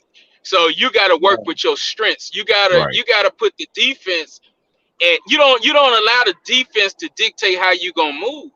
Right. And one thing that I haven't liked about the whole campaign, like they've abandoned the run. They have even said that we can't run the football. Now, you got to hold into account Coach Prime doesn't always, he don't show all his cards, okay? And I wouldn't be surprised that Prime expected this loss to use this as fuel during the time where players are getting healthy. You know, you got a lot of players that still haven't seen the field. And, you know, we on the outside, we like, hey, man, you got 5 stars, man. We looking at players that we've been waiting to see play. But at the same time, we got to know we didn't play ball. I didn't play O-line and defense, and it's the camaraderie. If you didn't line up to what the rhythm of the team is, you know, that's in practice, that's in class, you know, all of that. You don't play. And you know, game day is reward day. Yeah. You play enough games together, you get it together. Now this last game was one of those. You're gonna learn today how to work together. Right. Yeah. Consistently playing together. Okay, you know, how we move. Yeah, it could be a possibility he's not showing his hand because I'm still keyed in on McCaskill because if he gets in there and we got Hankerson and Wilkerson, we have a running game. The running game, Fedor can line up. He can line up under center at that point because now the defense is thinking, is he going to throw it or they going to run it? You know, right. I gotta believe. You know, McCaskill got a few running plays at the end. Yeah, it was their second string. But he looked pretty good. You don't need them going. They don't have to run for 100 yards. You just want them getting a few yards just to open up that pass.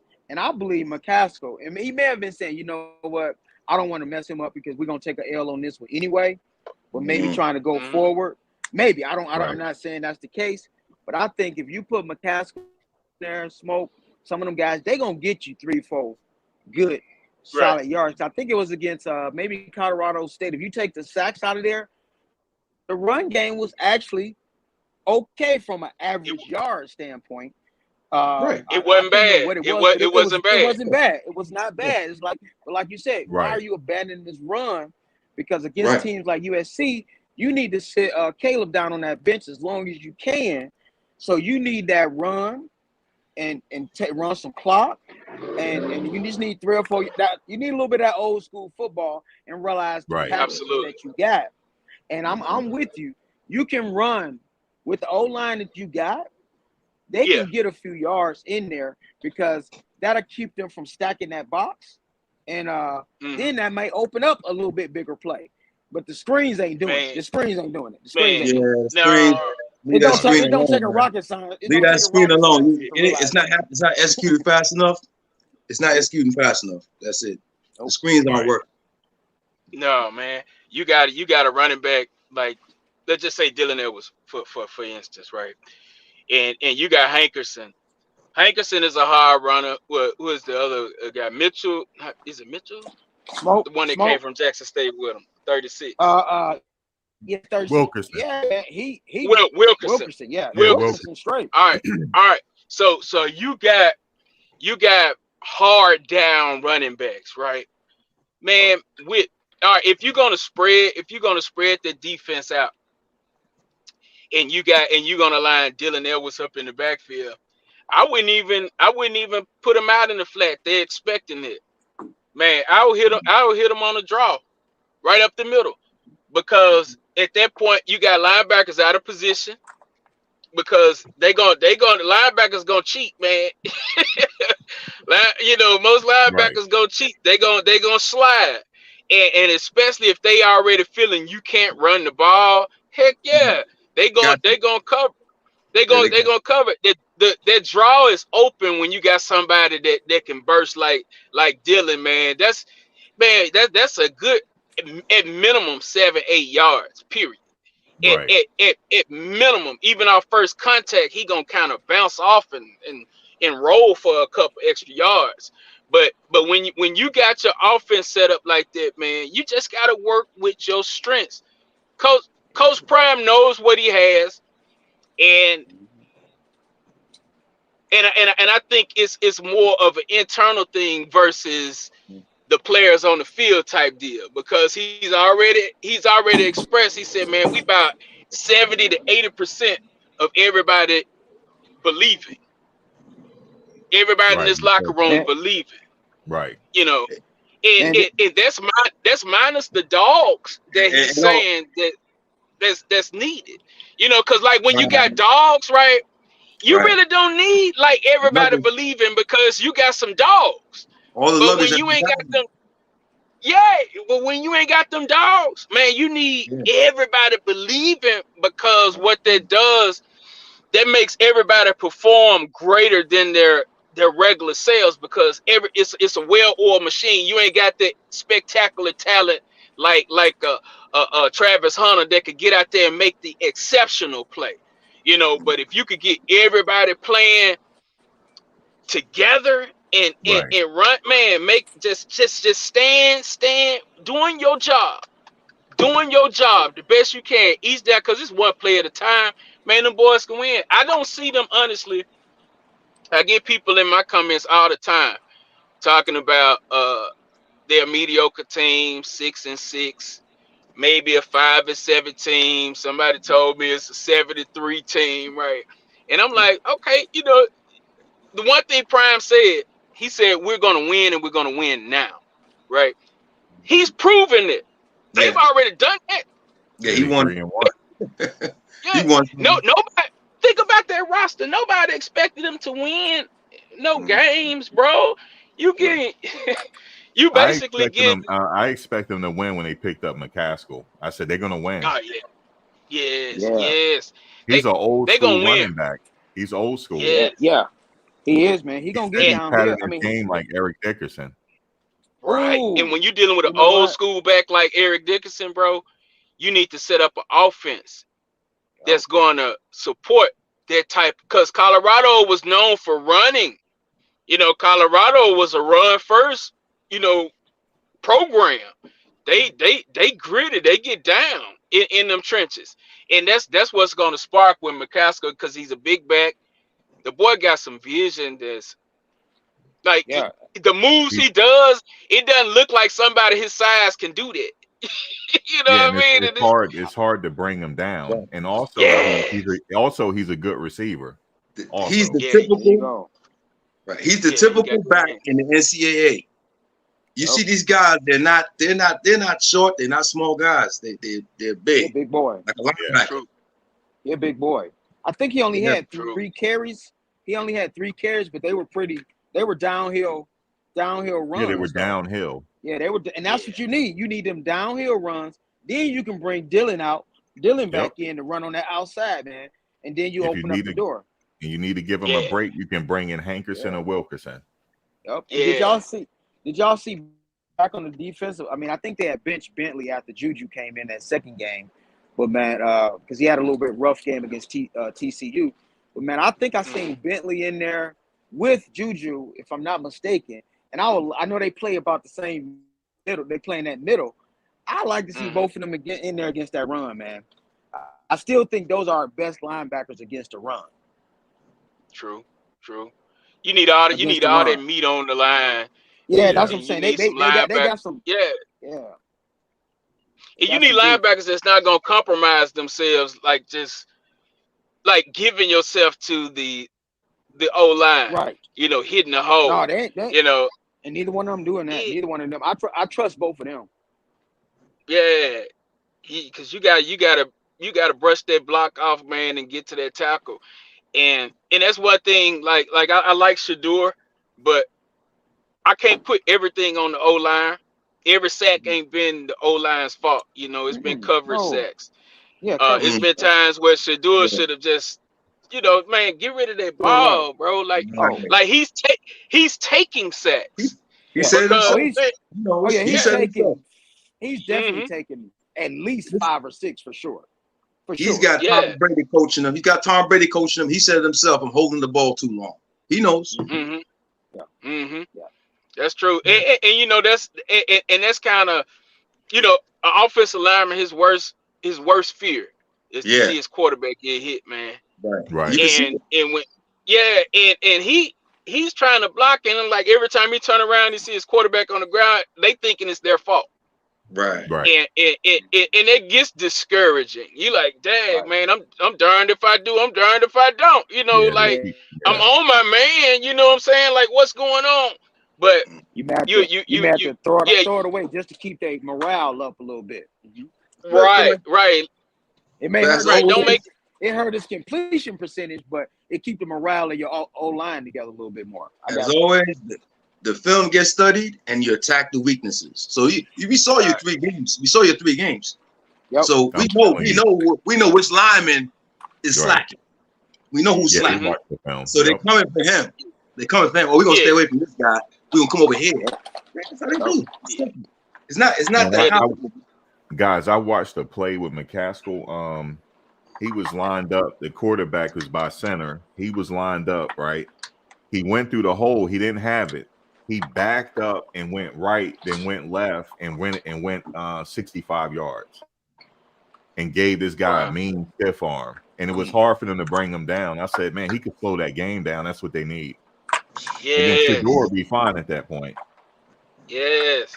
Man, you cannot abandon the run. You just can't get in your O-line head thinking that they can't run the ball.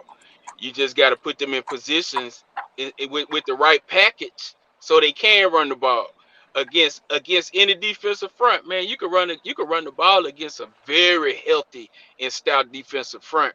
Because Arizona what State ran the ball against USC. Yes. absolutely. They had an excellent package put together. Excellent. Yep. Them With boys was a playing. running back, they ran the ball against USC with a running back that is nowhere near any one of the running backs that's stacking Colorado's backfield. Right. Period. His Hey, Max, man, he is. Oh, I'm sorry. No, go ahead. Oh no, I was just gonna say, Max. What do you think? I heard some people talking about maybe making a change. I think it's Bailey at guard. One of those guards, man, that we made the change. It was talking about bringing McCrimmon in, not Colorado, but I think it's McCrimmon that's the new guy that's come in. Oh, Jeremiah I think he's McCrimmon, Yeah, McCrimmon. He a big boy, and you have to probably move him into the guard slot, because the middle is where we're a little bit weaker in the middle. What y'all think? Do they need to make any changes on the O line? We're injured. We injured at that because the guy from the transfer from Florida, he's out for the season. We could have used him, man. Yeah, But he's out for the season. I And honestly McCrimmon think he just came in. Yeah. He should be ready to go though. I don't know. Like they have another guard. He didn't play. I forget his name. He's about 6'4", something like that. He's like every bit of 300 pounds. Mm-hmm. We have the size, but I think like if they go with 5, they like to stay with that 5. They don't like to interchange. They don't like to take them out. They like to go with that 5. Maybe they have to change it up a little bit and see what works. Yeah. Maybe they need to flip flop the tackle. Adjustments. Yeah, they got to make some adjustments. Because one thing I saw with 69. Yeah. They can run block, because if you see when Dylan against TCU, he made that big run. Yep. Jack Bailey was right there. He was 30 yeah. yards out, and he laid on a block for him to get it. They can block. They can do it. He did it at Kent State. Why can't he do it here? He did it at Kent State. Yep. What's going to happen is those cornerbacks are going to get tested again.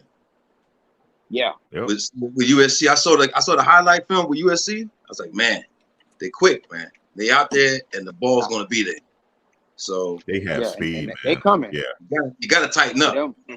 Them corner, they coming. I think they coming to throw the ball too. I think Caleb coming to prove a lot of people jealous and envy. I ain't saying they are not, but I think he coming to say I'm the head honcho basically. And they got to watch out for that. Our corners.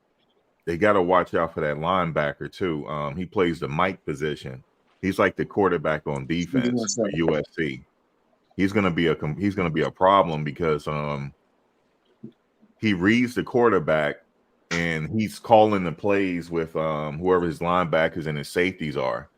He's telling them come over, and he's constantly switching out. Sometimes he'll guard the tight end if he needs to. He's gonna be all over the place. So it's going to be a good game to see how we adjust to USC. I can't wait to see it though. Yeah, I think the boys will play hard. I think they'll correct their mistakes. I don't know if we'll win, but I just know we need to make the adjustments where they need to be made. And I hope we put a spy on Caleb. I don't know who that spy going to be, but we got a spy because he'll run off on you. Yeah, he does all types of he's just an athlete. I mean, he'll run one way, then he'll do a Barry Sanders.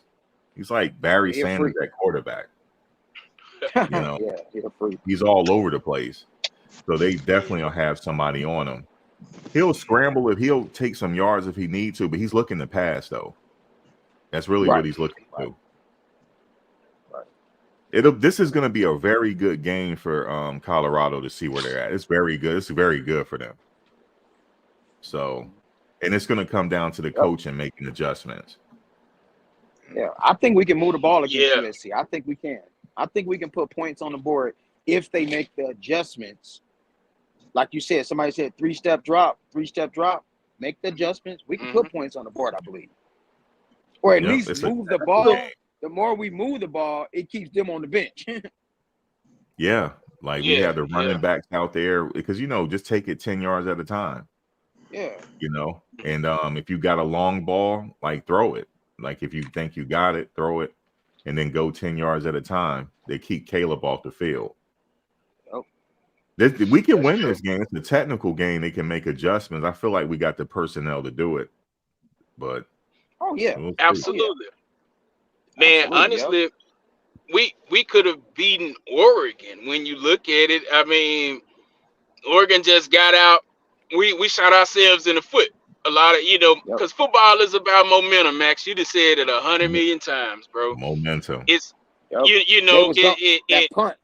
that punt, they was gone mentally. Yeah, man. When that spirit has left, bro, ain't no life in that thing.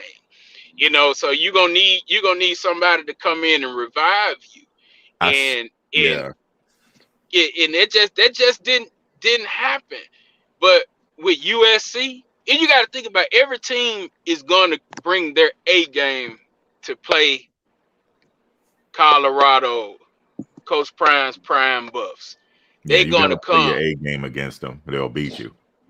And one of the reasons why I say this, because I'm getting ready to drop a video later, is because of this one reason right here. People may not believe it, Max, PC, GT. They may not want to hear this, but it's the truth. Man, those other teams and them players coming out there to audition, man, they trying to get with Colorado next year. Some of them are. You know what I mean?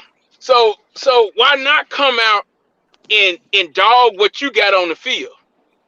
Right. So when I get in this portal, I'm going to this game right here.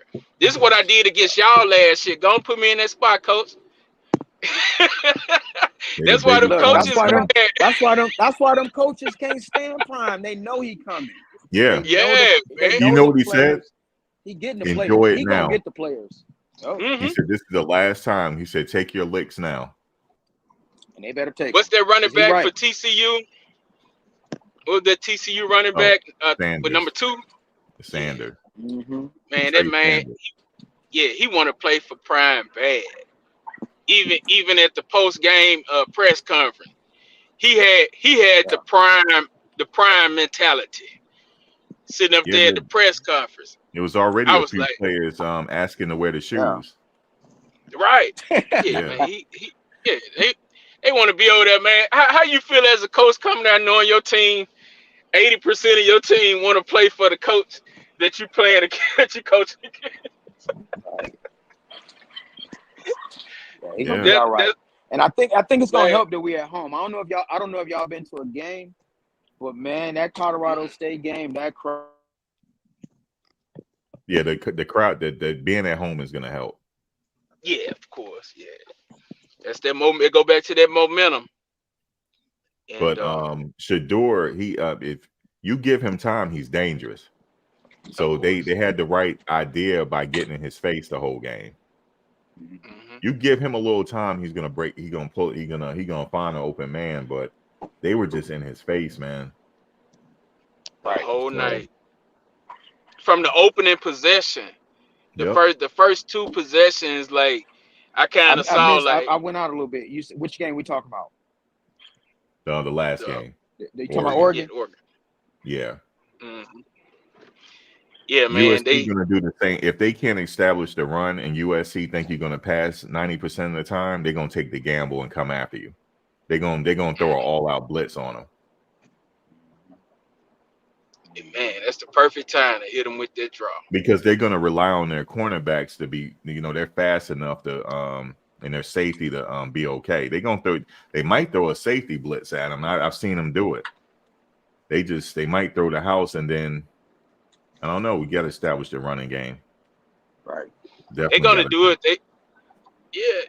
And the running game is the kryptonite to keeping the defense honest. Yep. Man, I'm hoping McCaskill is ready. I'm hoping he make is that too. I'm hoping they make, as long as he's healthy. I'm assuming he is. They wouldn't put him on the field even though it's late. But if he's healthy, it changes the defense even. Yeah, Because now it changes every single part of it if we can just pick up a few yards. right. Man, when you look at the box score, when you look at the numbers of the running back, right? I think Hankerson was averaging like 6 yards to carry. Mm-hmm. And I'm like, and he's the type of back, man, that you need that wear and tear on the defense, the defensive lineman, the linebackers. You need them to get that contact. If you just constantly having them just sprinting after your quarterback, that's less contact that they receiving. Yeah. And so, there's that impact takes some out of you as the game goes on. It wears you down. So you need to have that running game for that purpose alone. If anything, man, to just start taking some of that steam out of that defense. I don't care if you get 2 yards, man, hit that 2 yards hard. Let Wilkerson and Alton, both of them boys will take some steam out because they coming downhill. Yeah, they coming downhill. Man. It's Both hard. Yep. They punted. They're those punted, like I think you said Eric Dickerson style. Yep. I hadn't thought about that, but you're right, man. That's how he runs. Mm-hmm. You go back and look at his tape from when he was at Houston. He's a punishing back. I saw it took 5 people to bring him down one time. Oh, he's a punisher. So if they make that adjustment, which they gotta be that smart to make that adjustment. Oh, we got a question. We got a question. Say, what do you guys think about the other coaches that have played CU giving Oregon coach info per Keyshawn Johnson? Thank you for that. I was talking about that earlier. We don't know who the coach was. I believe Keyshawn, but he didn't say who his source was. But they said that there were multiple coaches around the country calling Oregon, giving them intel on Colorado. Oh, of course. I thought wouldn't that was doubt good it. because that happens. Oh, you know that happens. They all talk. Yeah. You know, Yeah, they talk. that happens. High school level. It's that happens. hated, man. They hate it. They do not want to see him win. This is Yeah. so much bigger than football. It's ridiculous. Yeah. The team to beat. They all talk about you. They all share information. Yeah, they scouting you out. Well, the coach said Yeah. that he's never in his coaching career, he's never had so many people calling at one time giving them intel. But Wow. it happens. That means that they must be somebody for people to be, They I would scared, feel man. good if I was a Colorado player and I heard that. Man, they scared, man, of what's Yeah, I coming. would feel good. And I'm like, and if I said to say this, man, all of these coaches are so upset, jealous, or whatever you want to call it, because man, it's attention that's being made. The players is making money. You got, so they're trying to prove that Shedeur is not that. What he making, $4 million or something like that.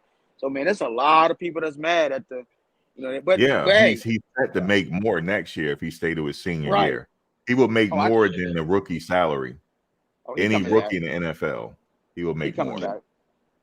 Yeah, he'll come back. Yeah. Travis is a sophomore. He's coming back. Mhm. He's not It's going all to leave new. Travis like that. This is all new. This is all new. So he's showing you what the future is in the NCAA football. Yep. They're showing you that in NCAA period in all sports, college sports. They're showing you Yep. what's coming. They're showing you what's coming. They're saying here, Well, no surprise, the Coach MEAC Deion- coaches the same at JSU the celebration. Yeah. Thank you, AP. Yeah, it happens. People, they give intel, and and also y'all said there's going to be animosity there because he is making a considerable amount of money. Remember Coach Prime said, "What does a college student need with a Rolls Royce?" He said it to Tom Brady. Yeah, there's some animosity there, so it comes with it. He's gonna have to. There's gonna be some players that's not gonna like it, but Coaches. Yeah. But you I know what mean, it's that's going to do, though? I'm sorry. Go ahead. Oh no, go ahead. What were you saying? I was trying to say, you know what this is going to also do? It's going to balance out the country because I'm here in Alabama, and them people normally Alabama got five stars as second and third strings, right? They're not going to sit there as second and third strings no more when they can go over somewhere else and make them some one they're going to play and they making that money. It's going to balance out the whole playing field. Do they have a they're gonna have to, I'm sure they're gonna have a collective where they're gonna have money for the players, because these big time schools got money for you. They offered Travis a few $1 million to come to the school, but he decided to go with Coach Prime. Coach Prime is like another father to him, right? So he didn't accept the money, but they offered him a few $1 million. Yeah, a lot of school. Oregon got big money. Mm-hmm. Oregon got big money. They can offer all major. Yeah. That's Nike. That's Nike land. Yep. Colorado don't have it yet, but they coming. Yeah, they're gonna have the money. Definitely gonna have it. They already have it. they already have it. Money is being made locally. Yeah, they making them people in Colorado. Man, they so happy to have him. I'm talking about all the businesses, everything, because everything is blowing up. But I like what Coach Prime said. He said, "Look, I'm not promising you anything. I'm promising you a great experience and turning you into a man." And then you got these other coaches like, "I'll give you $5 million or $4 million. I'll guarantee you $1 million if you come now." Yep. And look, but they got the money. They generate the money now. So. They making it now. And my godson played for him at JSU. He's not playing anymore. But man, I will tell you from a behind the scenes, Coach Prime is everything that they say he is to growing young men. He the real thing when it comes to that. He is. It's not sugar coated. It is the real thing from behind the scenes. Did you hear the message he said to Travis Hunter? Travis sent him a text message. He said, "I need to play, and I don't take no for an answer. I need to play." He said, "No, you're going to be better than I ever was." He said, no. He said that. He said, "Your future is brighter than mine will ever be." Yeah.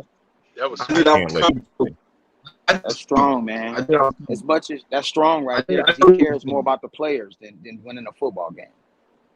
Absolutely. And the parents are watching that. Oh yeah. The parents are watching it. They will be comfortable sending their sons to him.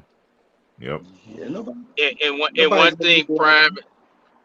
Another reason why why a lot of coaches are a little upset. They're a little uneasy. Is because Prime has the real heart that a coach should have. So a lot of them that's been out here playing coach, they being exposed right now to their players. Yeah. Mediocre You coach. know, like why you ain't like that, coach? What, coach? Why? Being the preacher, teacher, and You healer. told us, yeah, you told us to turn our phones off. You know, but they winning and they got their phones on. Like Social we media. can get in our head. Yeah, it's all about the university. Your old ass need to get with Lil Wayne. You're right. They talking about it's about the university, and them players like, no, it's really about me. Right. You know, like this university gonna be here whether I play for it or not. So while I'm here, I need to shine as well as the university. You know, so like, what about me? And that's what Prime has done. He's let the players know that they have value, that they are significant, that they are the reason why people are buying tickets, man. Ain't nobody coming, man. Ain't nobody buying no tickets and ain't no team playing. Nope. The game is sold out against USC. Absolutely. Every game sold out. You got to buy every game sold out. Only reason you can get tickets is you go to, like, I went to Game Time, which basically you buying tickets from a season ticket holder, basically. Right. Yeah. Every game sold out. Yeah. Yeah, it's the biggest show in town. It's not Alabama or Georgia. Oh, win, lose, or draw. It don't matter if they lose. They're the biggest show. They laughing all the way to the bank, even this week. Yep. Yeah.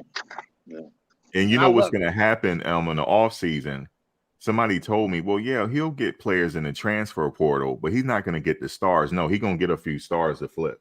You're going to see it. There's going to be some on these Alabama teams. They're going to come. Yeah, because they say coach on our way. They're not sitting on the bench, man. When they can go over here and play. CU's building. Yeah, CU's building. You can go there and own it. Man, imagine, like he said, 7 or 8 players, right? Imagine this. If you had 3, I'm not saying anything is against our offensive line, but you just imagine 3 other, they ain't even got to be 5-star top end, just 3 good SEC type of, I'm using them as an example, offensive linemen. And then you give Bishop another year in the weight room, because that boy going to be a beast. Give him another year in the weight room and one other defensive tackle. That's a whole other game. Attitude. That's a whole nother game you're looking at. I like his attitude. After the game, he was upset. Yeah. He was mad after the end of the game. I like his attitude. He might next Bishop. Yeah, Bishop remind me of a young Sapp. Yep. Yeah, he does remind me of him. Yep. Give him another. And Warren Sapp said he's coming. Yeah. Mm-hmm. Yeah. He definitely would teach him on that defensive line. He'll show him some stuff. Okay. There was a rumor about Terrell Owens too joining, but he's there as he's just there, He's helping out the receivers. You know what I really like about CU? The way they're using social media. I love it. Yeah. Now, social media is here. It's now these children that's what they come up with. So, yep, that's what it's about. And thank you. They're not Hollywood. It's on the grass. Well, yeah, it's gonna be on the grass, but you better get with that social media. Yep, you have to embrace it. NIL, you better get with it. It's a different time. Yeah, Odell Beckham was wearing last week. He was wearing Travis Hunter's shirt. See, showing him homage, because he's out. But that's all social media. Social media, yeah. You know what I'm saying? Shador's a good quarterback, but he ain't making that kind of money if it ain't no social media. If it's no social media, right? You know what I'm saying? Nope. Yeah, that's all. So I love it. I love the kids making their money. And we're seeing a lot of they're being talked about more than NFL players right now. Yeah, man, they're famous. You're right. You're right. We're finished. Players are famous, and they're embracing it because they're not used to it. So they got to learn how to adjust to all the attention. Sure. Like Jimmy Horn said recently, somebody inboxed him saying, "You suck. I lost money this week." He texted him and he texted Marvin Harrison's son. Yeah, I saw that. Yeah, he was like, he got to expect it, man. He's famous now. Yep. And the kids that's coming, they gotta, it's gonna be. I'm sure that's an adjustment coming from other programs as well. It's got to be, I'm sure that's an adjustment. Yep. Like you said, you going from a program that the coach won't let you have a phone versus you going to cameras on you all the time, all day long. So I'm sure it's an adjustment. Wow. They're still 18, 19, 20, 21, 22-year-old kids. Right. I love it. Well, man, thank you for having me on, man. I love this barbershop talk, coming man. on. I love your show, man. I love your breakdowns, man. You. Love it, man. Hey, you got to get on that. You got to get that media pass, man. Get on out to them games. I'm trying to go to the UCLA game. That's the one I'm going to. Well, I'm gonna tell y'all. I told you I went to the game 2 weeks ago at Colorado State. Yeah. Myself, I hopped the fence with the kids, and I thought I was 21 again. Yeah. Told my knee to shreds, as you can see. Oh man, you got injured. Fractured everything. Fortunately, listen, I passed out, fell out on the field. This is after the game. Beautiful. I would do it all over again. They had to cart me off. So we had an injury on the field. Had an injury on the field. Literally, I'm like right there at the bench, man. But I plan to be ready for the UCLA game and flying out there for that one. Yo. Okay. Yeah, if I'm out there, I'll let you know. I'll definitely let you know ahead of time. For sure. And we're at the Rose Bowl. That's going to be at the Rose Bowl, so I want to see that. The tickets are still not bad on that game either. Yeah, they're not bad still. They still pretty good price. And I'm coming from Alabama, so the prices on flights were super cheap. Imagine they sell out the Rose Bowl. That's a bowl game. Yeah, I don't think it's imagine. Essentially, that's a bowl game. It's a bowl game. I think they will if they keep smoking. They will. Yep, they're gonna do it. Mm-hmm. They're gonna sell that thing out. So, hey man, I'm gonna jump out of here, man. Hey, bless y'all, man. I love your stuff, man. And make sure I'm gonna follow. My man, you got a channel too. You said T Shells. He got a channel too. I got one, man. I'm just getting it popping about the past. We're really actually making it do something the past couple weeks. So yeah. Throw it in the chat. Throw it in the chat, man, so I can pick up on it. Yeah, put in the back chat the link. Yeah. Okay. All right, that'll work. Man. Okay. All right. Hey, what's up, Q? What's going on, Max? All right, nothing much. Man, I'm trying to go to the UCLA game as well. If you do, you'll see me there. One of my chapter brothers is out there, and he's a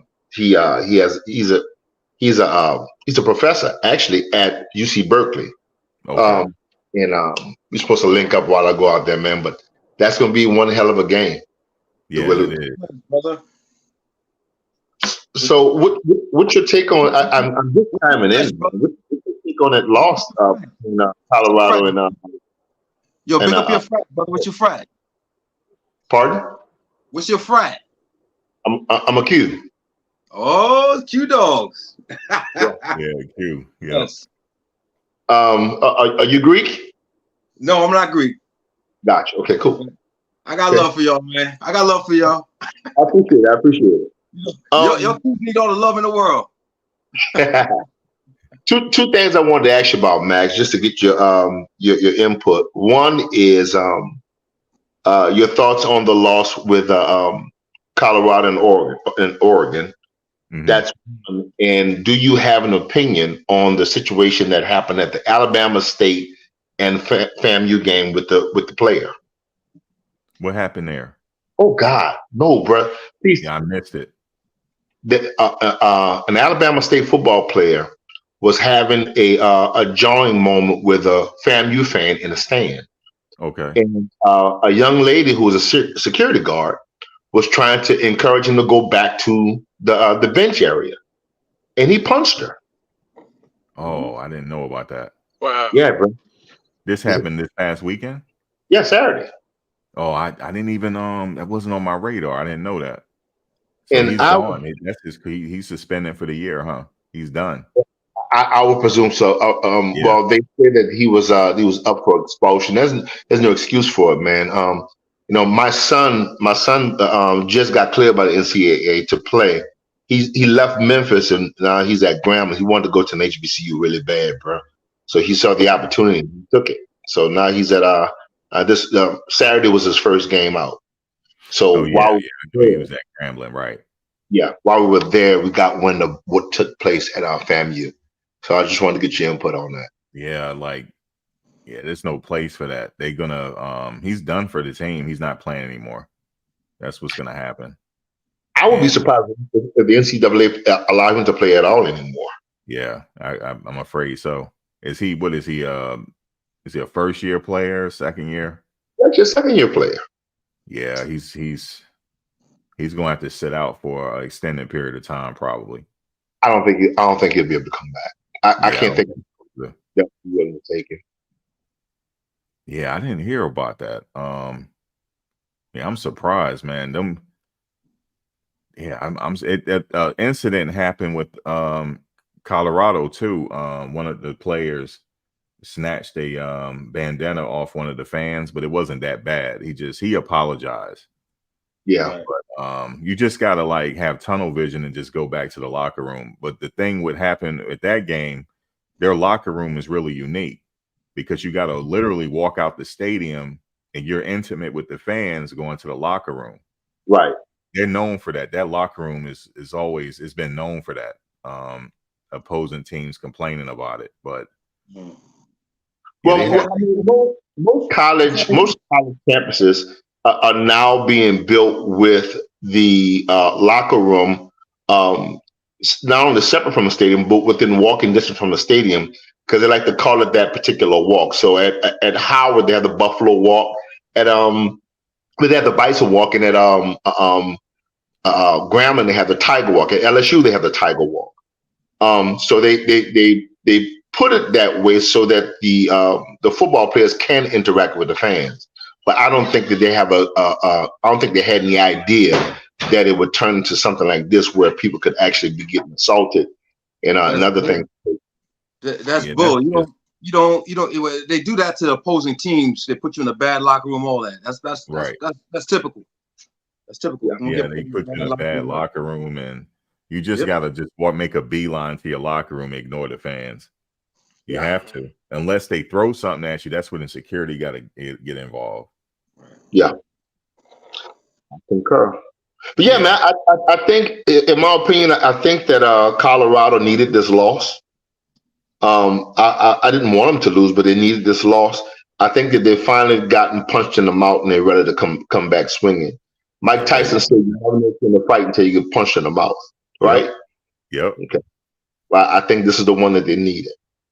And now they get to face another Mike Tyson in USC, so then they can fight. Now they're going to show us some stuff in this game, because USC is they coming.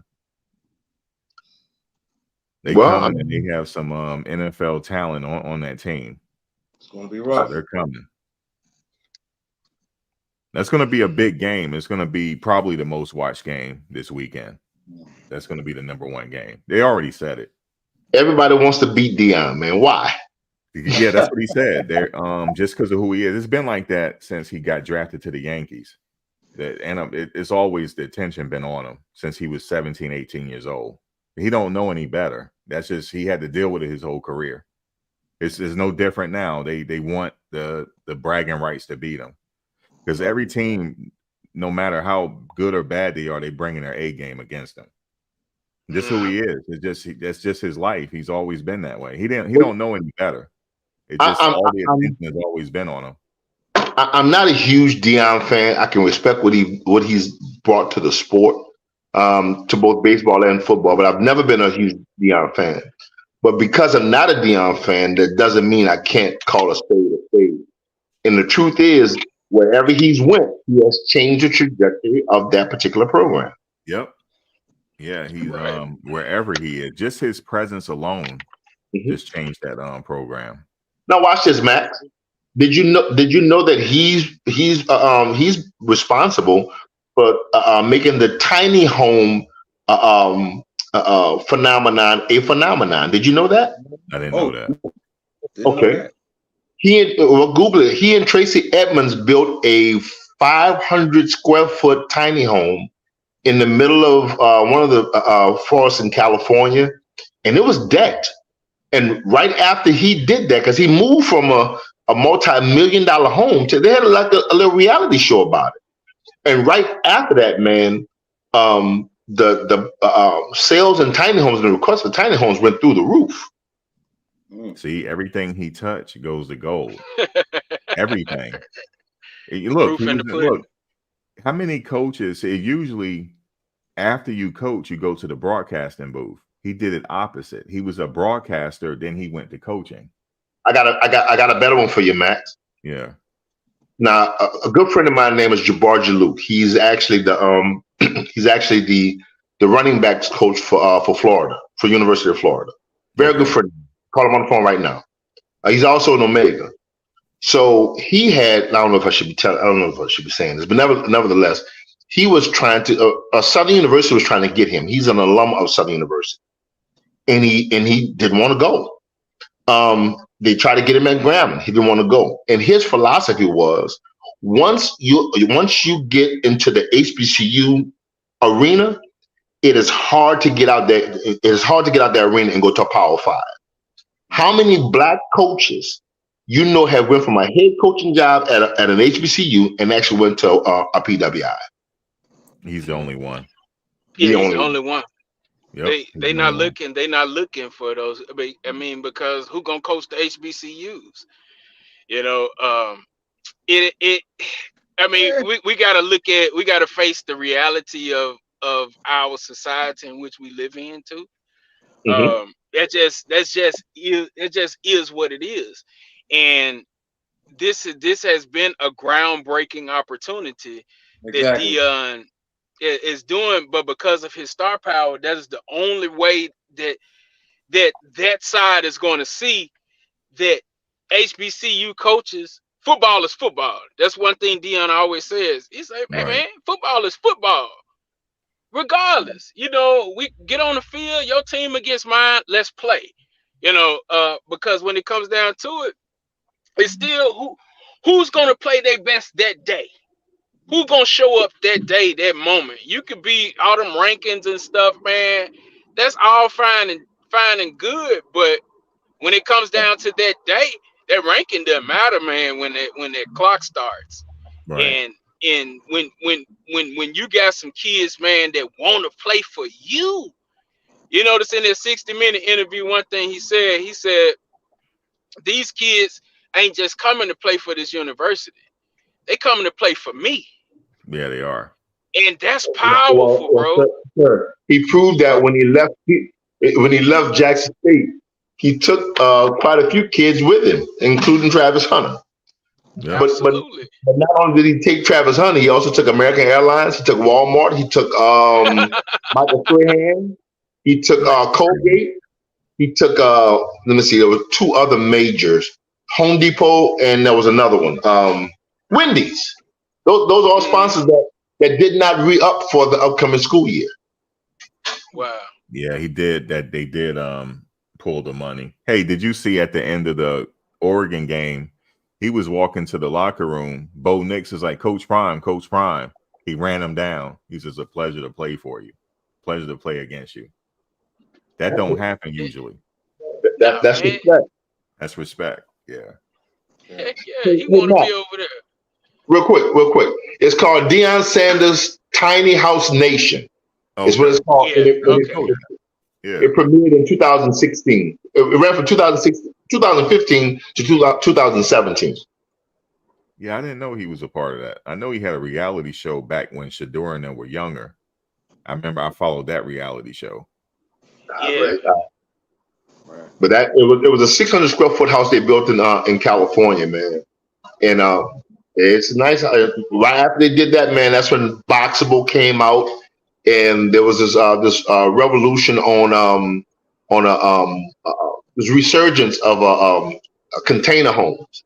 As a matter of fact, the ones that are at Fisk University are patterned off of the tiny homes that Dion Sanders and Tracy Edmonds designed out in California. Man. I didn't know So that. Yeah, You know, he's man. working on a documentary as well. That should be out at the end of the season. really, Yeah. Yeah, that's It's gonna be gonna be nice. Yeah. it's gonna be a pretty big one. So the players, they are part of it. Whoever that signed up, they are part of it. I'm sure they'll get something off of it. And also Yeah, they'll man. probably turn into a movie after a while. I could definitely see it as a movie. Yep. Absolutely. I ain't even no actor, but I'd be over there trying to sign up, man. Look, give me a role.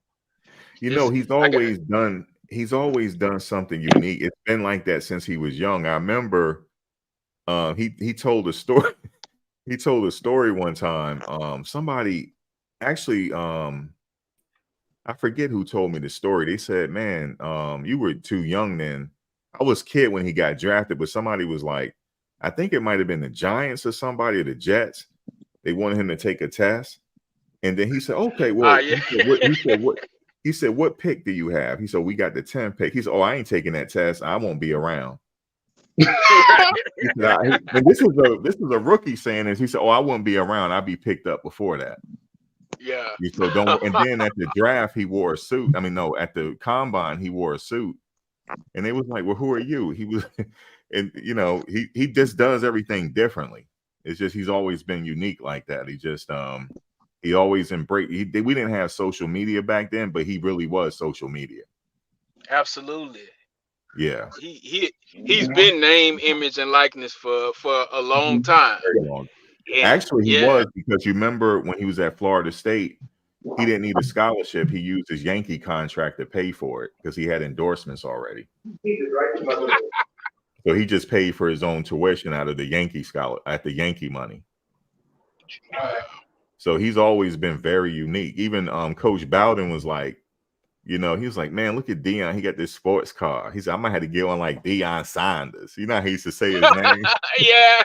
He called him the Great Dion. Great Dion Sanders. Oh man, that's their prime effect, and you can't shake it. And Yeah. I mean, when you really look at who he is, man, and how he presents himself, man, he's always honoring God. He's always honoring his faith, man, and never wavering from that being the foundation of what made him who he is, and the cause of him being where he is. And that's one thing that society will always try to overlook and discount, but that's the major player in the whole situation. Because of that right there, that's what got us tuned in, man. Yeah, that's what got us tuned in. I'll tell you this, bro. He may give God his accolades, but he's not welcome into one church in Jackson, Mississippi. Oh, that's because he left. Yeah, I mean, they really they're still talking about it. They're still talking about it a lot.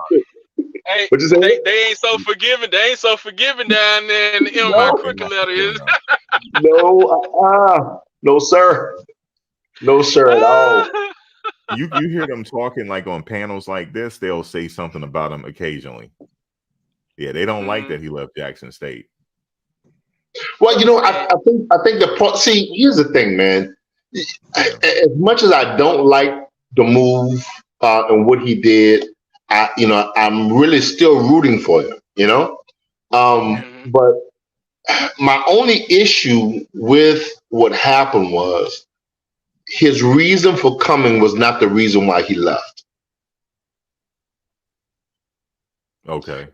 He said that he came there to help shine a light on HBCUs and to help young black men, in their quest for collegiate excellence, or what have you.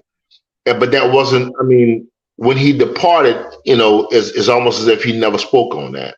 His verbiage at that time became, he did his job. But I think that he just didn't want to trash the university, in some of its true issues.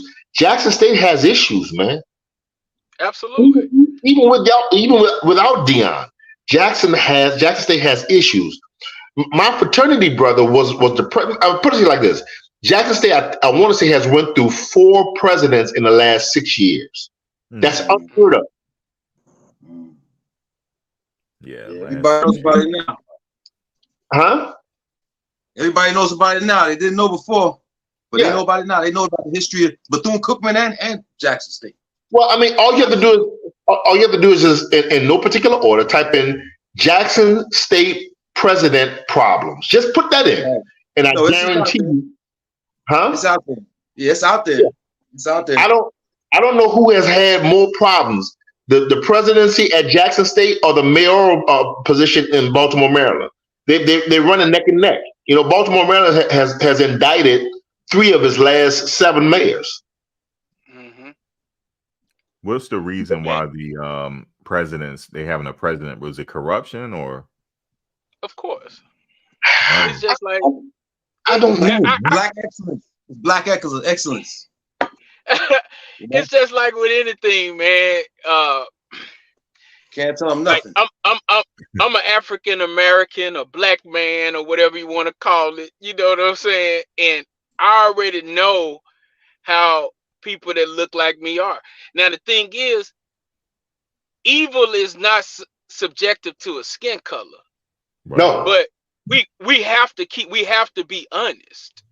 We can't think just because we can't think a black man is gonna come in and change black situations, you know, and change the mindsets of black people. You could come in and try to change everything for the better. You still gonna always have those turds, regardless. And he's supposed to give up his own personal decisions. He's supposed to give up his own personal dreams and decisions. That's a personal choice to go to the you know what I mean, the PWI. We just discussed that. It doesn't happen. That's his dream. That was him moving on with his personal self. He decided to do that for himself. That's all it is. Well, you know something? He carries you. He carries you. He carries your emotions. Yeah, he got you. Let it go. Max, have you ever heard of the whitest HBCU in the country? Yeah. Bluefield College? Yeah. Probably the only college that doesn't have financial problems, but it's an HBCU, but blacks only make up, I want to say, 31% of the campus population. I think maybe it's under 31 now. It's wow. They're at 30%. Yeah, 30%. Yeah. Wow. It's an HBCU, but it's not ran by. Yeah, they're not having any financial problem like the other ones, but I know Jackson State, when he did arrive there, he did get them a new sports facility, but I'm sure he took care of a lot of it himself. He got them another practice facility. He did a lot there in his 3 years, and he moved on. You know, he had to do what's best for him and his family. You know, I think Dion did what he said he was going to do. He impacted. He drew attention to HBCUs because he did. Man, wasn't nobody thinking about HBCUs and stuff. I mean, it's big where I'm from. I'm originally from Memphis, but I'm out here in Texas now. And when I was home, man, the Southern Harris Classic between Jackson State and Tennessee State was the biggest game that comes through Memphis, and it was bigger than the Memphis Tigers, you know. But that was in our community. That was our thing, and like we already knew. Ain't nobody. Power 5 is not looking for that. Yeah, isn't Eddie George at Tennessee State, right? Is that where Eddie George coaching? State, right? Yeah, he's there, and I could see him because he had an internship with the NFL. I could see him moving up eventually as well to a Power 5 at some point in his career. He probably will. I'm not saying he's going to do it now, but there's going to be some opportunity eventually. So see how long he would stay there. But they seem to be that campus that they're staying. Their facilities looks pretty good though. So Ed Reed's situation was a little different. He was inheriting a mess, and he wanted change ASAP, and they were giving him a lot of static. So I'm sorry it didn't work out for Ed Reed, but that would have been a good coach for them if he had stayed. But yeah, man, I like this game coming up. It's gonna be really big. I can't wait for this one. This is a game I had circled on my calendar. USC. Yeah, man, this is gonna be a real big one right here. I'm excited to see it because I watched how Arizona State was able to capitalize. And there are people saying that Arizona State is a better team than Colorado, and I can't say that like because we still trying to figure out who Colorado is. And in the rest of the country is trying to figure out what all Colorado has off. That's why they ain't gonna stop looking because you Right. always feel like it's something left in the tank. It's Yep. something, this man. Okay, Oregon beat us without Travis Hunter. With Travis Hunter on the field, changes all of Oregon's defensive schemes and the offensive schemes. Because of him being that exceptional player, you have to make adjustments. You have to be accountable for a Travis Hunter, and because he wasn't there, it was a little bit simpler for them to do certain things. But with a Travis Hunter on the field, they also use him as a decoy as well. Because if you keyed in on him, one of the Right. other wide receivers is open. So yeah, Absolutely. and we do have like they said, Slusher is out too. He's hurt, so we didn't have Yeah. Slusher on the field either. I'm not sure when he's coming back. I haven't even seen him in none of the videos, so I know he got to work himself back. We have a few other injuries. Gant is working himself back in the game. Mhm. So yeah, we were pretty banged up there. I'll say by mid-season we'll see what the team's about. We're almost there. Like this season going fast. I would say after the bye week, we should have some more people back. Yeah, man, it's a long season. We just had some injuries, but like he said, they're going to get better each year. Going to build upon the last one. Mhm. But that game with the game when Travis Hunter come back, that's going to be a big game because everybody want to see him. They're glad he's back. So everybody, it's win or lose, they're the biggest show in town. Everybody's going to be Absolutely. watching. And they beat USC. I honestly think Prime won't bring Travis back until Stanford. I could see that. He should be ready to go by then. Because it'll be a home game, and that's an extra week based off of when he got injured and stuff. So, because Travis, It's going to be hard keeping him out though. If he think he's ready, the doctor give him the clearance, it's going to be hard keeping him off that field. Travis, no way. And he waiting for No. doctor clearance at this point. Yeah, he just had 1 week. No way. But yeah, I knew that was coming though. I knew he was that kind of player. So he was gonna try to get back out there. But no, that's a no.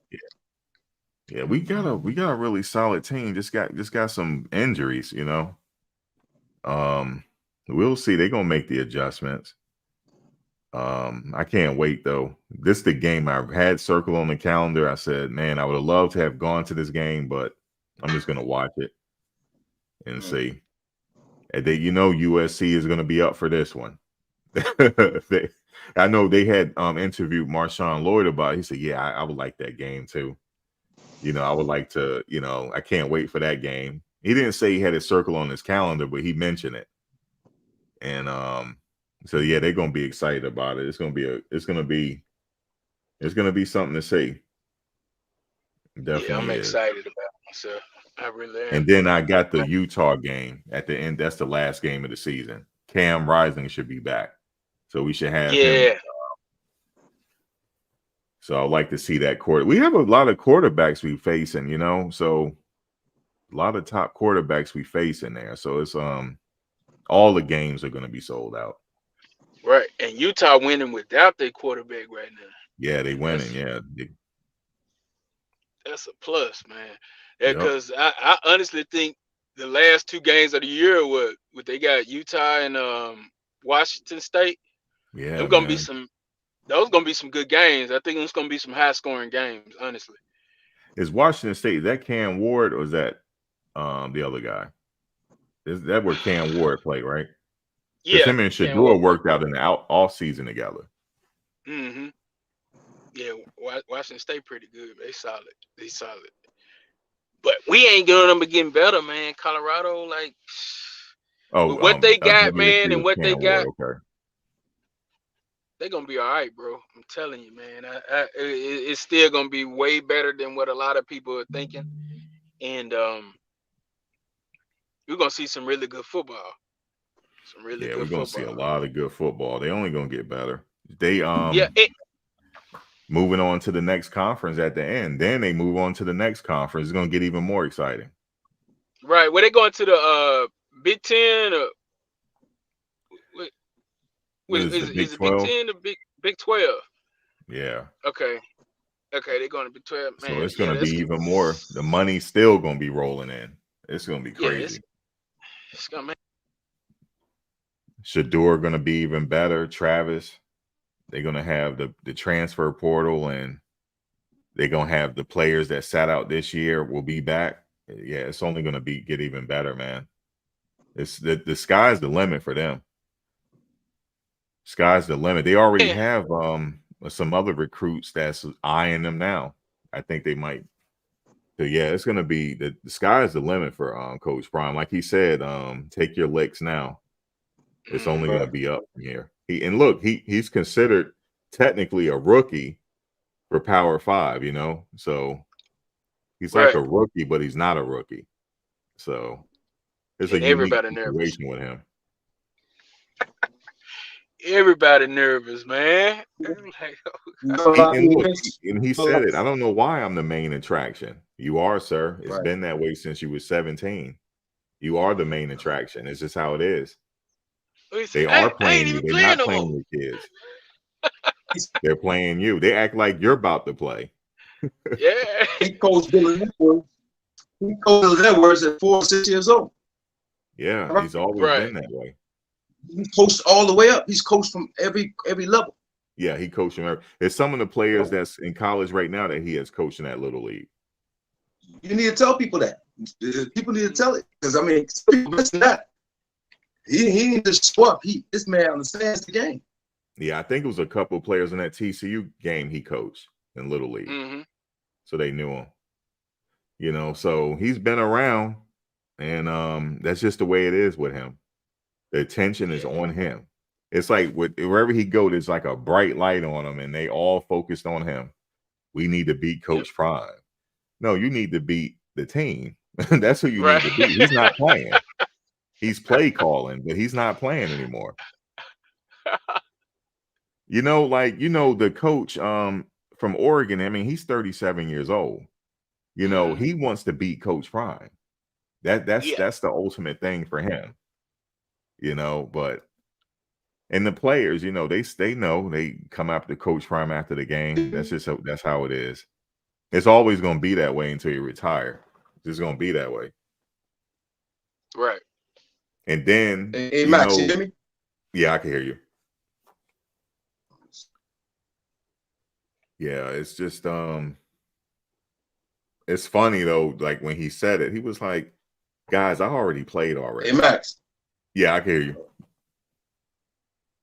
You breaking up a little bit. You're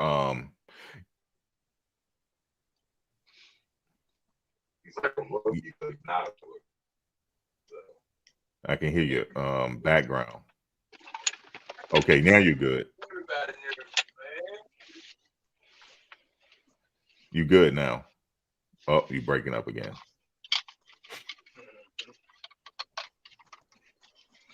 But yeah, man, I'm excited about this year. Yeah, I am especially too. this weekend, man. Like, I ain't been this excited about college ball. Yeah, that's how it is. He know it. He was like, guys, I haven't played in years. I mean, it's not about me. Yes, it is, sir. It is about you. Oh Not, man. I mean, it's not saying that he's saying that, but that's what other people are thinking. Yeah, yeah. The Right. reality that ruins it. It ruins it.